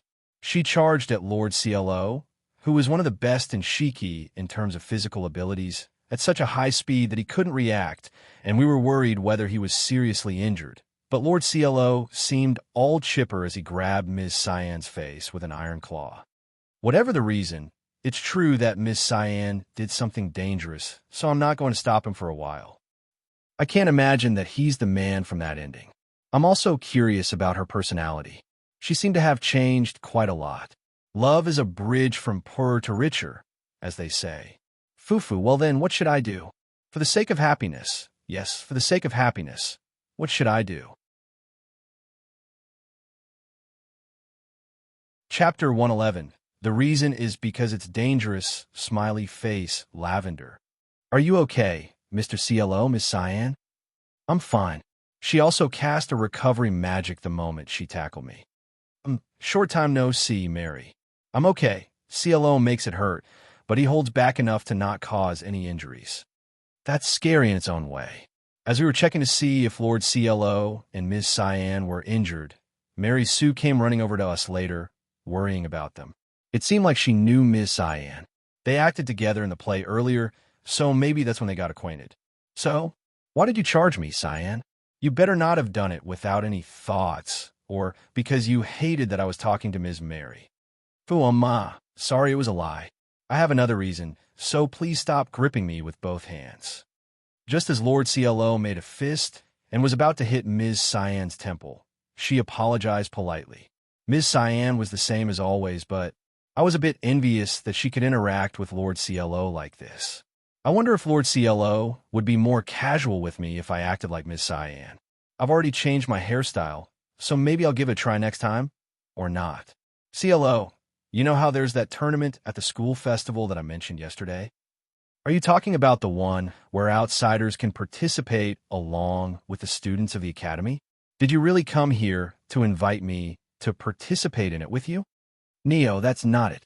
When I tried to participate, my idiot higher-ups were faster and forbade me from taking part in. So she really tried to participate. And the fact that she was banned from participating means that the higher-ups must be wary of Ms. Cyan. Well, of course they would be wary of a person who punched the Archbishop. So, what happens if you can't participate? Oh yeah, about that. You were already registered as a participant, CLO. HM, what did Ms. Cyan say just now? Lord CLO was registered as the participant. In other words, he will be taking part in the matches at the school festival. You were. What am I participating in? In the tournament at the academy. What? Because your application has been handed in. Really? Here's the copy of the proof of participation. I got it specially. What? I wonder why. Lord CLO tried to force himself to understand something he couldn't understand, and looked at Ms. Cyan with a questioning expression. For the time being, I want to switch places with Ms. Cyan. She's pretty close to him. Apricot.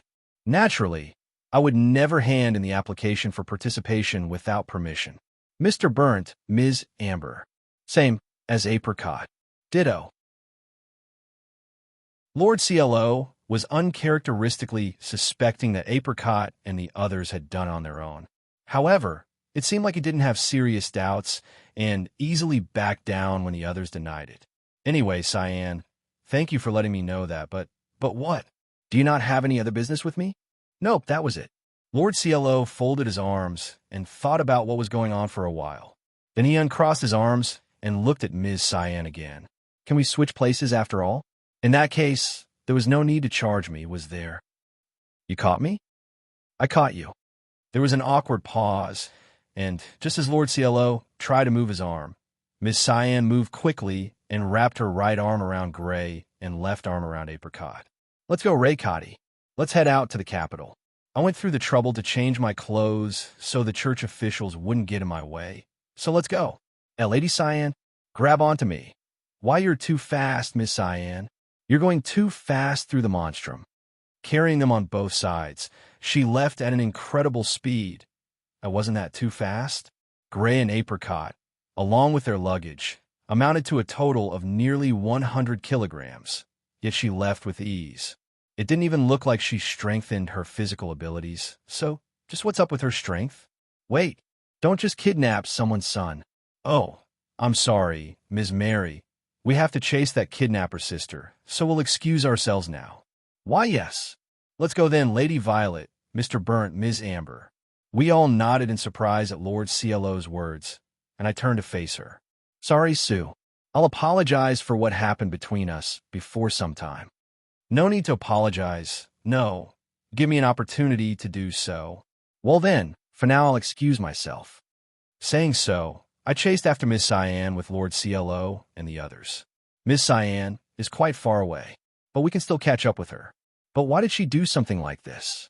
It's true that she does some unexpected things, but it felt like she was being wary, just like that time with Schwartz. It's not like she was worried because I was talking with her. I feel like Miss Cyan would probably say something like talking things out and an apology are important. My suspicions aside, we chased after Miss Cyan. Those servants were only mentioned by their names, but that boy is their son? And how is he like? Mary. So you were here? Oh, Your Highness. What's the matter? Don't you what's the matter me? I was going to thank you after the play ended, but I heard that you had changed into your uniform and left. I'm sorry. I had a little business to attend to. You're not talking about Violet, are you? You know what she did to Fufu, it's nothing. Come on, let's go, Vermilion. Okay, I can't do anything when you call me like that. But please don't disappear for too long. It makes me worried. Thank you very much. Oh, by the way about the match. Chapter 112. She rushed overnight and did in minutes. Now, Cyan, it's time for you to tell us what's going on. What do you mean? It was the second night in the capital. After the play ended and we met with Ms. Mary, I lectured a sister from my own territory about a kidnapping commotion she caused. I decided to check the truth regarding my participation in the tournament tomorrow, and then we all went sightseeing in the capital like normal. After dinner, Gray, Apricot, and Burnt went sightseeing near the lodging. I went over to Cyan, who was staying in Lady Violet's room. I naturally began questioning her. Lady Violet was also in the room, playing chess with her. There was also Ms. Amber in the room, acting as a guard, but for some reason I feel more uneasy when she's here. Is it just my imagination? Cyan played dumb on my question, but she probably understood what I was talking about. Don't play dumb. You were trying to stop us from talking to Ms. Mary, weren't you? You really came into a maiden's room to ask something so rude? Check. She might be a maiden, but it sounds shady when she's the one saying it. It's as suspicious as when somebody calls themselves innocent. I'm sure she's just saying it for the sake of it, though. So you really tried to stop our conversation. But why, Miss Cyan? I don't know what to answer even if you ask me that. I wonder why. Cyan, still in her casual clothes, I don't even know when she changed into them, scratched her head with her right hand. Did she really charge at me without a thought? It's possible for Cyan, but it doesn't sound like her. Or she's stressed from the work at the confession competition that started today and the play. Maybe the higher-ups put a lot of pressure on her. The biggest reason was because if you stayed in that place, those needlessly sparkly boys would come check. Sparkly boys? I assume she means His Highness or Sir Ash. I see, I kind of get it. She was probably referring to the 5 main love interests, but it seemed like Lady Violet also had an inkling, and she was convinced with the reasoning. They really do look like they would be followed by a sparkly sound effect. Ms. Amber muttered, I don't like that sparkly smell, but I shouldn't pay attention to it. I wonder what a sparkling scent is like. Actually, was it because they be coming to that place? In other words, because Ms. Mary snuck out after the play to see us, His Highness and others would get worried and start looking for her. So if we stayed there was a possibility that they'd come and attack us. Ms. Mary changed from her eye-catching costume into a school uniform, snuck out, and came to see us. Considering the time, it wouldn't be strange if it was during the time when everybody was busy greeting others and excitedly discussing the after-party. If she were to sneak out in such a situation, even if she left a message behind, the others might have gotten worried and started looking for her. And what His Highness and the others would do if they saw her talking with Lady Violet is not hard to imagine if I think back on His Highness' demeanor when we met before the play. You're right, that was the most obvious reason, check. Obvious? Yeah, this is a bit vague, but Mary, doesn't she seem a bit strange? A bit strange. Lady Violet looked puzzled by Cyan's words. Seems strange. It was the same with Miss Schwartz. Cyan has a keen sense for malice. Maybe she felt some kind of malice from Ms. Mary. I mean, she has no ill will. She has really no ill will towards others, unusually enough. She has no malice? Indeed, she didn't show hostility towards Lady Violet either. At first, I thought she was trying to get us to let our guards down and take advantage of the situation. And when I heard that His Highness and the others might have been coming, I even thought that she was a calculating girl who was planning to have Lady Violet attacked. That girl really does wish for happiness for others, to the point that it makes me honestly think, I see, she really is worthy of being given the crazy title of saint. A crazy title? Should a nun really be saying that? Yeah, you're right. Thinking back on it, she tried to save His Highness, save others. But not everybody. Lady Violet was about to say something after having remembered the past, but Cyan interrupted her and continued speaking.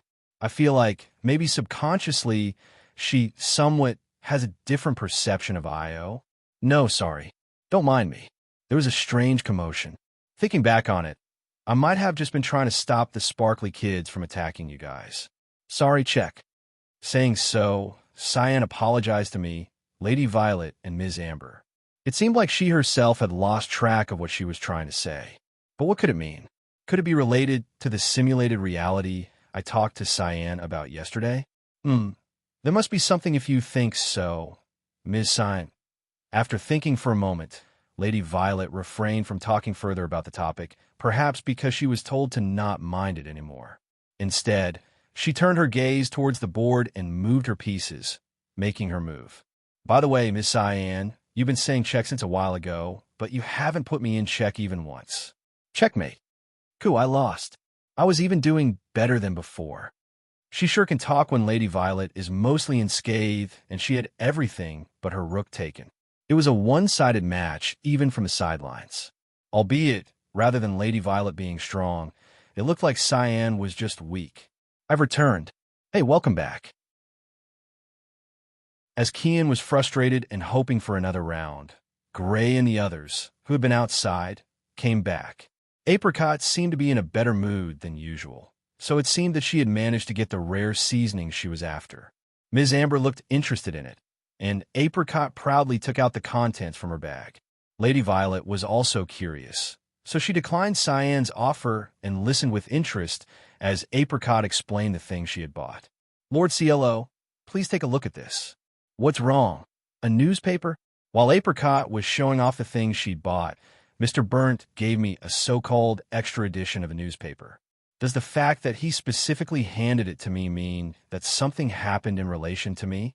But in the capital, the only thing that could happen in relation to me would probably be involving my family home. Or maybe today's play caused such a stir that it warranted the publication of an extra edition. Let's see God's judgment. This evening, a mysterious flash suddenly appeared in the southern sky, and the drug organization in question was found destroyed at that location. Looking at the details, it seems that a drug organization that was trying to spread opium in various places was rounded up in one swoop. However, the Knights were not the ones who arrested them. By the time they arrived, all the members of the organization were already tied up. Furthermore, all the members of the group seemed to be mentally unstable. They were apparently saying incomprehensible things like it was a glowing lump of metal that spoke with a woman's voice. It seems that the general consensus is that this is a symptom of opium poisoning. Yeah, for now. You did a good thing, Robot. Was this really okay? I think it's probably not okay. But she did a good thing. So it's okay. Yeah. Chapter 113, Calm Before the Storm. I slept like a baby the night of the second day and was swamped with estate responsibilities on the third day.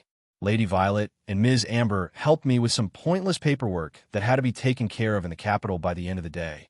I thought it would be such a shame to have Gray do nothing but work after coming all the way here, so I entrusted him to Apricot and Mr. Burnt. I had sent them off to go sightseeing instead. Cyan had changed into her habit, the one with no slit, and decided to listen to confessions at the Academy Festival. In the meantime, I tried to verify some details regarding the tournament happening on the fourth day. As Cyan had stated, I was indeed registered to take part in the tournament for those unaffiliated with the Academy. Since last-minute entries with no prior registration usually pop up on the day of the tournament, I inquired if someone pre-registered would be allowed to remove their name from the list. I was unfortunately informed that it wouldn't be possible. Well, I suppose it only came to this because of a certain someone scheming, so I guess I have no choice. The thought of inflicting a minor injury upon myself, so as to get automatically disqualified, did cross my mind, though. So it's you, Hartfield, you little bastard. You're in no position to refuse. Someone will be sent to escort you from your inn tomorrow. Spat a professor who hated my guts when I tried to make conversation with him regarding matters related to Shiki. I thought to myself that he hadn't changed a bit and wondered why on earth did they wish to go to such lengths to force me to participate, and I sighed upon realizing that it was a situation I wouldn't be able to extricate myself from. I should probably be glad that it wasn't a game of tag again, and I wouldn't be paired against Lady Violet or Gray. I felt relieved mostly because I don't want to fight them, but also because both of them were much stronger magic users than me. I should probably count myself fortunate that I won't be carried away in a stretcher after a bout. And I reported to the bishop that I told everyone who came, God won't lead you on his salvation, but he got mad at me. Look, I get that you meant God watches over us, but he won't come running to clean up every mess we make. I might be able to understand what you're trying to say because I have known you personally for a long time, but that is not the case for a stranger like the bishop. It's natural for him to get angry. But you know when the kids actually found my words reassuring? For once, it was a kid that was actually troubled. Well, seeing as your confession stand is an attraction at a festival, most of the people who stop by are probably just curious. You'd think so, right? But as clergy in charge of hearing confessions, I take my job seriously and give people honest answers, even if it's a sexual query from an old man. Eh, you take those kind of questions too? Only because it's a confession. If not, I'd threaten a crush. What exactly? Well, someone's chipper.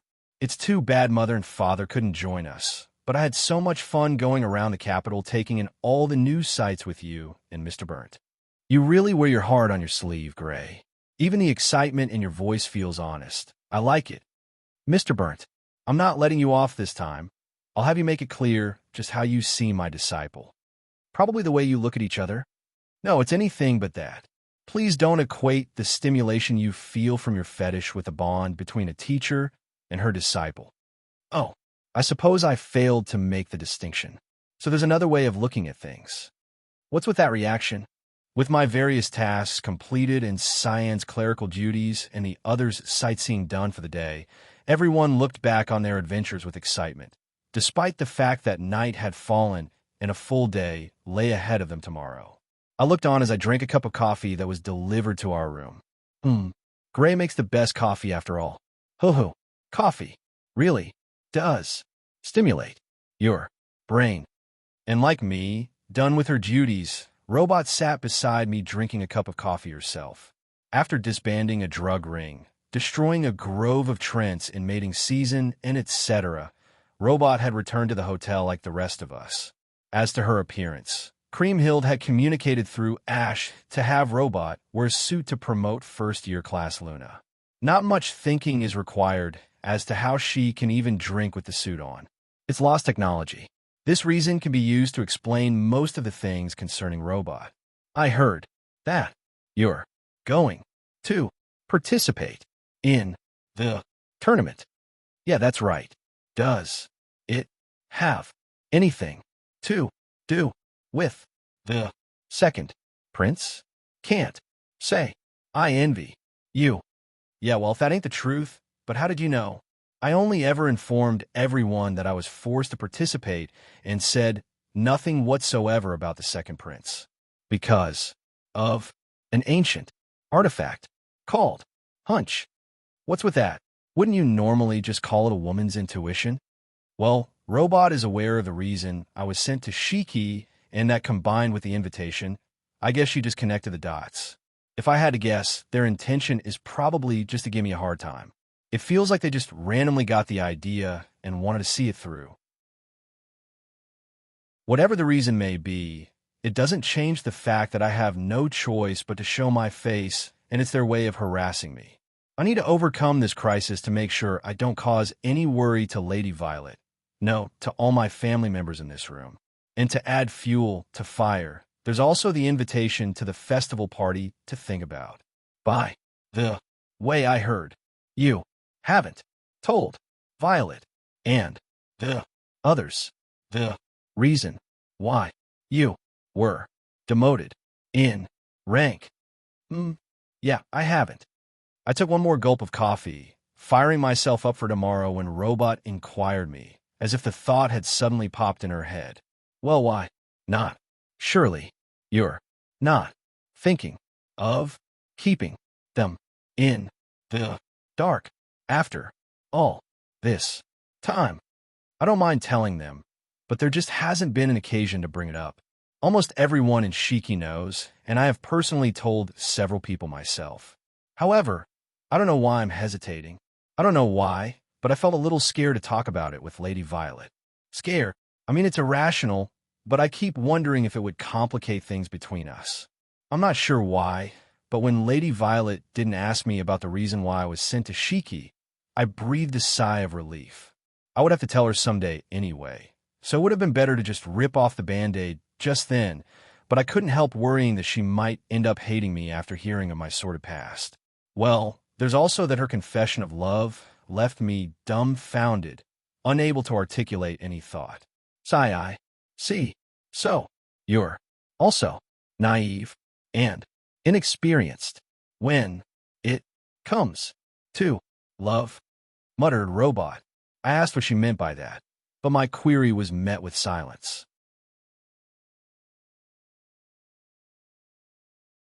Chapter 114, not equal. The fourth day, on the day of the school festival tournament, we reluctantly came to the match arena. I say, but the only one with me was Apricot, who I was escorting to explain how to participate in the tournament.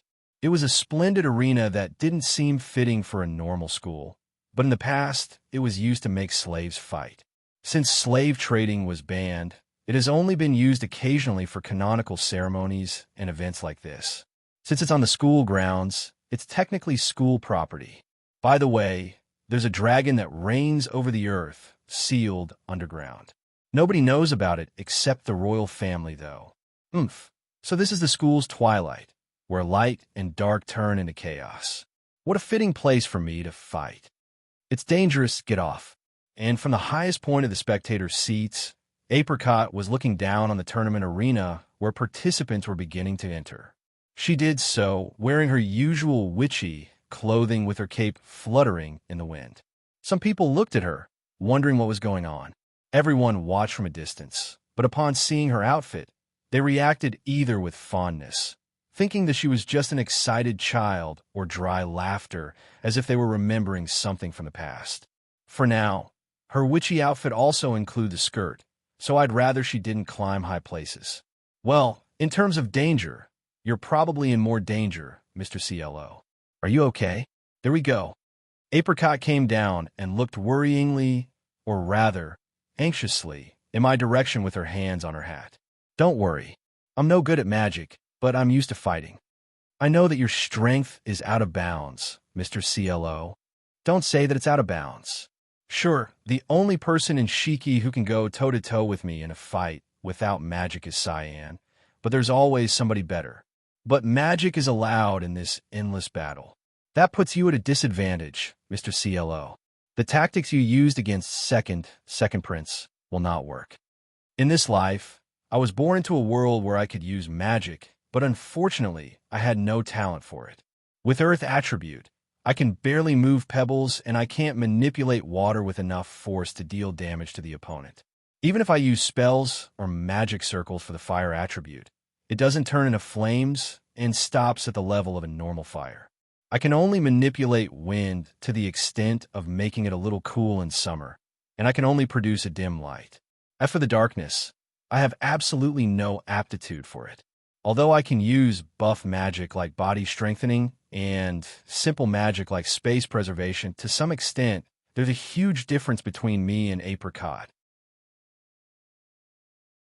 Well, Apricot is so talented at magic that she would make a name for herself even if she enrolled into the academy. So comparing myself to her isn't really right. Anyway, it's true that I'm not very good at it. Well, I don't really need to win. I'm fine with participating, but if I lose, that's it. However, this time, I have no particular need to win in this tournament that's filled with people who are excellent at magic. If I hold back too obviously, people would criticize me for it. But if I lose to a flashy magic while showing some degree of strength, I probably won't be shunned. I should still be on the lookout for any kind of interference, though. Then I shall snatch the victory. Fuhahaha. Yeah, I'll be looking forward to it. I should also keep an eye on Apricot to make sure nobody interferes with her. I've told Lady Violet to be careful when I'm away, so I'll keep an eye on a nearby Apricot, who's participating too, so there's nothing going on around her. Oh, that's quite a bold statement, Lady Apricot. Who is it? She can't be asking seriously. There's only one person who would call Apricot like that, and you can tell from his voice too. And since he's a troublesome guy in a different way than His Highness, it made me want to sigh. You are Chartreuse. It's been a while. I believed you would also take part in this tournament. If you're saying that, you must be participating as well. Any matches that are open to outsiders are also open to Academy students. I intend to win both first and second-year divisions. Hey, you sure talk big. But as long as I'm here, that wish will never come true. Also, don't call me lady. I'm relieved to see you're still the same. You're truly my worthy rival, Lady Apricot. If you're picking a fight, I'll take you on. Why are they talking like they're rivals from Shounen manga that have just been reunited? I feel a bit complicated that I'm kind of excited about it. The people around who didn't know the details were also fussing about what was going on. Obviously, they were talking about Chartreuse, who's famous in many ways, and a girl who was babbling about strange things. The commotion was also about CLO Hartfield, not just Chartreuse.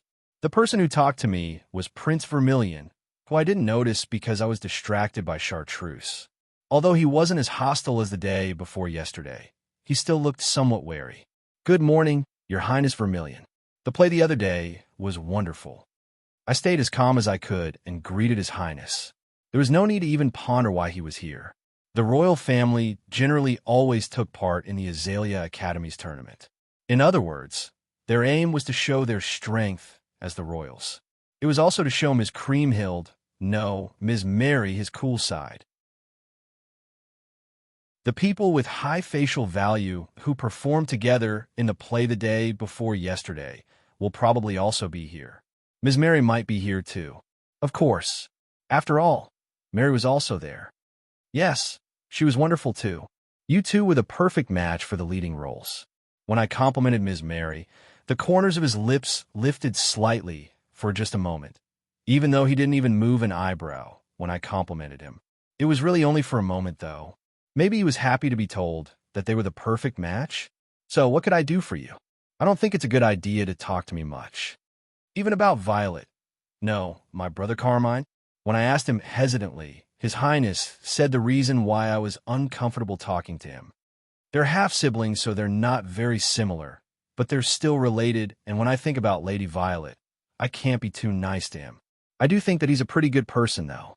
Anyway, I called out to you because, just as His Highness was about to explain why he spoke to me again, another voice interrupted our conversation. "All right, that's it. If you're picking a fight, I'm not going to turn away. Come outside right now." "Why? Why do you hate being treated like a lady so much, Lady Apricot? Also, we're already outside." "That doesn't matter. I'm neither a noble, nor do I have a spouse. You may mean it as a sign of respect, but when you say it, I feel like you're mocking me by calling me a little girl. Now you're just putting words in my mouth. I was raised by my father and mother to be kind to women. That's why I'm being so respectful, Lady Apricot." "Okay, I get it. You're an idiot, aren't you?" "What did you say?" "I'm always among the top 20 in academics within the school body. Being good at studying does not equal being smart." Before we knew it, things had gotten heated up, and Apricot and Chartreuse had started loudly arguing. The fact that Chartreuse had switched from referring to himself in a formal way to informal during the argument meant that he was also serious about it.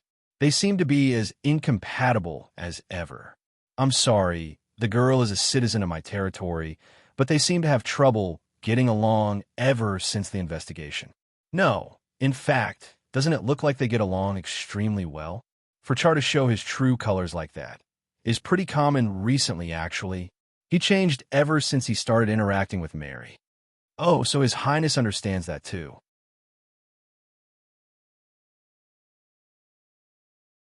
Chapter 115. It wasn't intentional, at least. Few dash. So, what business did you have with me? Did you talk to me only to say hello? After their fight calmed down, Apricot, who was a little out of breath after yelling, asked Chartreuse, who was still breathing well. "Oh, I almost forgot. Apricot, you're participating in today's match, right?" "Indeed, that is why I am here. Apparently, there was a mistake on your application form. The person in charge was at a loss at what to do, so I came to call for you, since I happen to know your name and face." Is that so? I cannot believe I, of all people, would make such a blunder. Thank you for reporting this to me. Where's the clerk?" Chartreuse escorted Apricot to where the clerk was. I was a bit worried that they would start fighting again on the way there, but since His Highness talked to me first, I couldn't leave him. Well, I digress. The reason I came to talk to you is because I wanted to know something about you. "About me?" His Highness resumed his conversation with me. "He wants to know something about me. Does this mean that he wants to warn me to be careful of Lady Violet like Chartreuse did before?" "No, that would be slightly different from wanting to know something. You know a man called Roshinna Rivers, right?" "Yes. Rivers, the man who modified an orc to have His Highness face, kidnapped Gray, and tried to degrade Lady Violet. I've heard that he's been expelled and has received the appropriate treatment. I'd heard about the kidnapping incident and how he tried to disgrace Violet. I didn't hear the details, but Mary became interested in it the day before yesterday. I asked Ash about it, but did he hear about the orc with his face? In that case, maybe he understood the meaning of the words we blurted out the day before yesterday and wanted to hear from the involved party what they thought when they saw in front of them. Hartfield, are you close with Mary? HM, how did that question come from the conversation we just had? I ended up responding rudely to the unexpected question. No, I got ahead of myself. In other words, what I'm trying to ask is whether you and Mary are close. Please calm down, Your Highness. You are repeating yourself. I can't believe that His Highness Vermilion would panic like this. His Highness is certainly an aloof person, and he rarely loses composure. So much so he's been nicknamed the Red Lion. I've heard that he generally only shows emotions like the one he showed the day before yesterday, and he was the same way in Ring of Fire too. He does get flustered like this depending on a route though. Still, what did he mean by Ms. Mary and I being close? There has to be a reason why he thought so. Something so conclusive that he would come all the way here to ask me about it. What I mean is, to summarize His Highness' story, it seems that after the play, and most likely when she parted with us, Ms. Mary asked Ash about me and Lady Violet. She asked about the incident caused by Roshenna Rivers and the details that hadn't come out due to the concerns over the survival of the Rivers family and the way the situation was handled, and also about how we were doing. Ash said that one shouldn't spread rumors and only see facts for themselves, so he only talked on a surface level. At first, His Highness thought that she wanted to learn more about Lady Violet's change, but apparently, it seemed to him that Ms. Mary was more interested in hearing about me. It was really just His Highness' hunch, though, and the look on her face at that time seemed like she was interested, as if she was in love. You can't have been more wrong. I stopped myself from voicing my thoughts. That was close. Excuse me, but I think you have misunderstood, Your Highness. I met Ms. Sue for the first time the day before yesterday. We didn't talk much, and it seemed like the only thing she had heard about me was that I am Lady Violet's husband. I see. Those were completely subjective feelings stemming from his paranoia, but for His Highness to worry this much, it must mean that he likes Ms. Mary a lot. His status, talent, and appearance are all top class in the kingdom, so he should be more confident. Still, I'll follow it up anyway. Ms. Mary Sue is certainly an attractive woman. I can understand why you would be wondering if I'm attracted to her and might try to make a move on her. Does his silence mean that he's not denying it? In that case, I'll continue. Unfortunately, I have my hands full loving one family. Even if we become close, I can't afford to lay my hands on her. You want me to believe your words? Yes. Pardon me, but we have not spent enough time together, so you can trust and believe my words alone. I hope this will calm your worries for now, Your Highness. I said so and bowed. Then, after I raised my head, His Highness looked at me for a while with an appraising gaze, and I see. He said just this. He doesn't seem to trust me, but he seems to be convinced for now. Oh, sorry. Can I ask you something if you're done with your conversation? It's fine, I've finished my business. I'm sorry about that, Sir Third Eye. Third Eye? Is that me? Just as my conversation with His Highness came to a stop, Apricot, who had returned who knows when, started talking to us. I wonder if whatever problem she had with the application had been resolved. And to call His Highness like that out of nowhere really does take guts. About my problem with the application. It's this part. I looked at the part in the application form in my hand that she was pointing at. The place she was pointing at was an unlikely place to make a mistake on, at the top. She really had a problem in this part? Oh, I see. I don't mind it. You can write it. I'm sorry, Mr. CLO. It's fine. Just write it down. Apricot thanked me and wrote down the thing she was missing in her document. I don't really mind if she wrote it down without asking me, but Apricot is very conscientious when it comes to things like that. Wait, what's going on? Lady Apricot and the troublesome guy started picking a fight with her again. Hey, give a break already, Chartreuse. Are you a bird brain who forgets everything in 3 seconds? Ooh, sorry. It's just my habit. Besides, I'm not used to calling women just by their names. Don't you call Ms. Violet and Ms. Creamhild without honorifics? It's fine if I'm just using their family names. That aside, are you planning on using a fake name in the school festival tournament? It's not a fake name. This too is my proper Mana Dash. What? That's impossible. Didn't you say before that your Mana was Apricot Von Pendragon? Was that a lie? To think that you couldn't even realize that, Chartreuse. There is no way I would be contained under one name. WHAT. You possess a second name like Vermilion, lady, and you also go by many other names? You're doing it on purpose, aren't you? Why did you keep using lady? There are a lot of things I would like to point out. But, well, what can I say? I'm sorry about my citizen. No, I'm the one who's sorry about my childhood friend. I didn't think he would be so simple-minded. His Highness looked at Chartreuse with a nostalgic expression on his face, gazing in the distance. That you're tuning in to the Romance Rendezvous YouTube channel. We're so grateful for your support, and don't forget to subscribe to join us on this incredible journey through captivating stories. Your generosity through donations truly makes a world of difference, as it's the primary source of revenue that allows me to expand and enhance this channel for you. Thank you from the bottom of my heart for being a part of this adventure.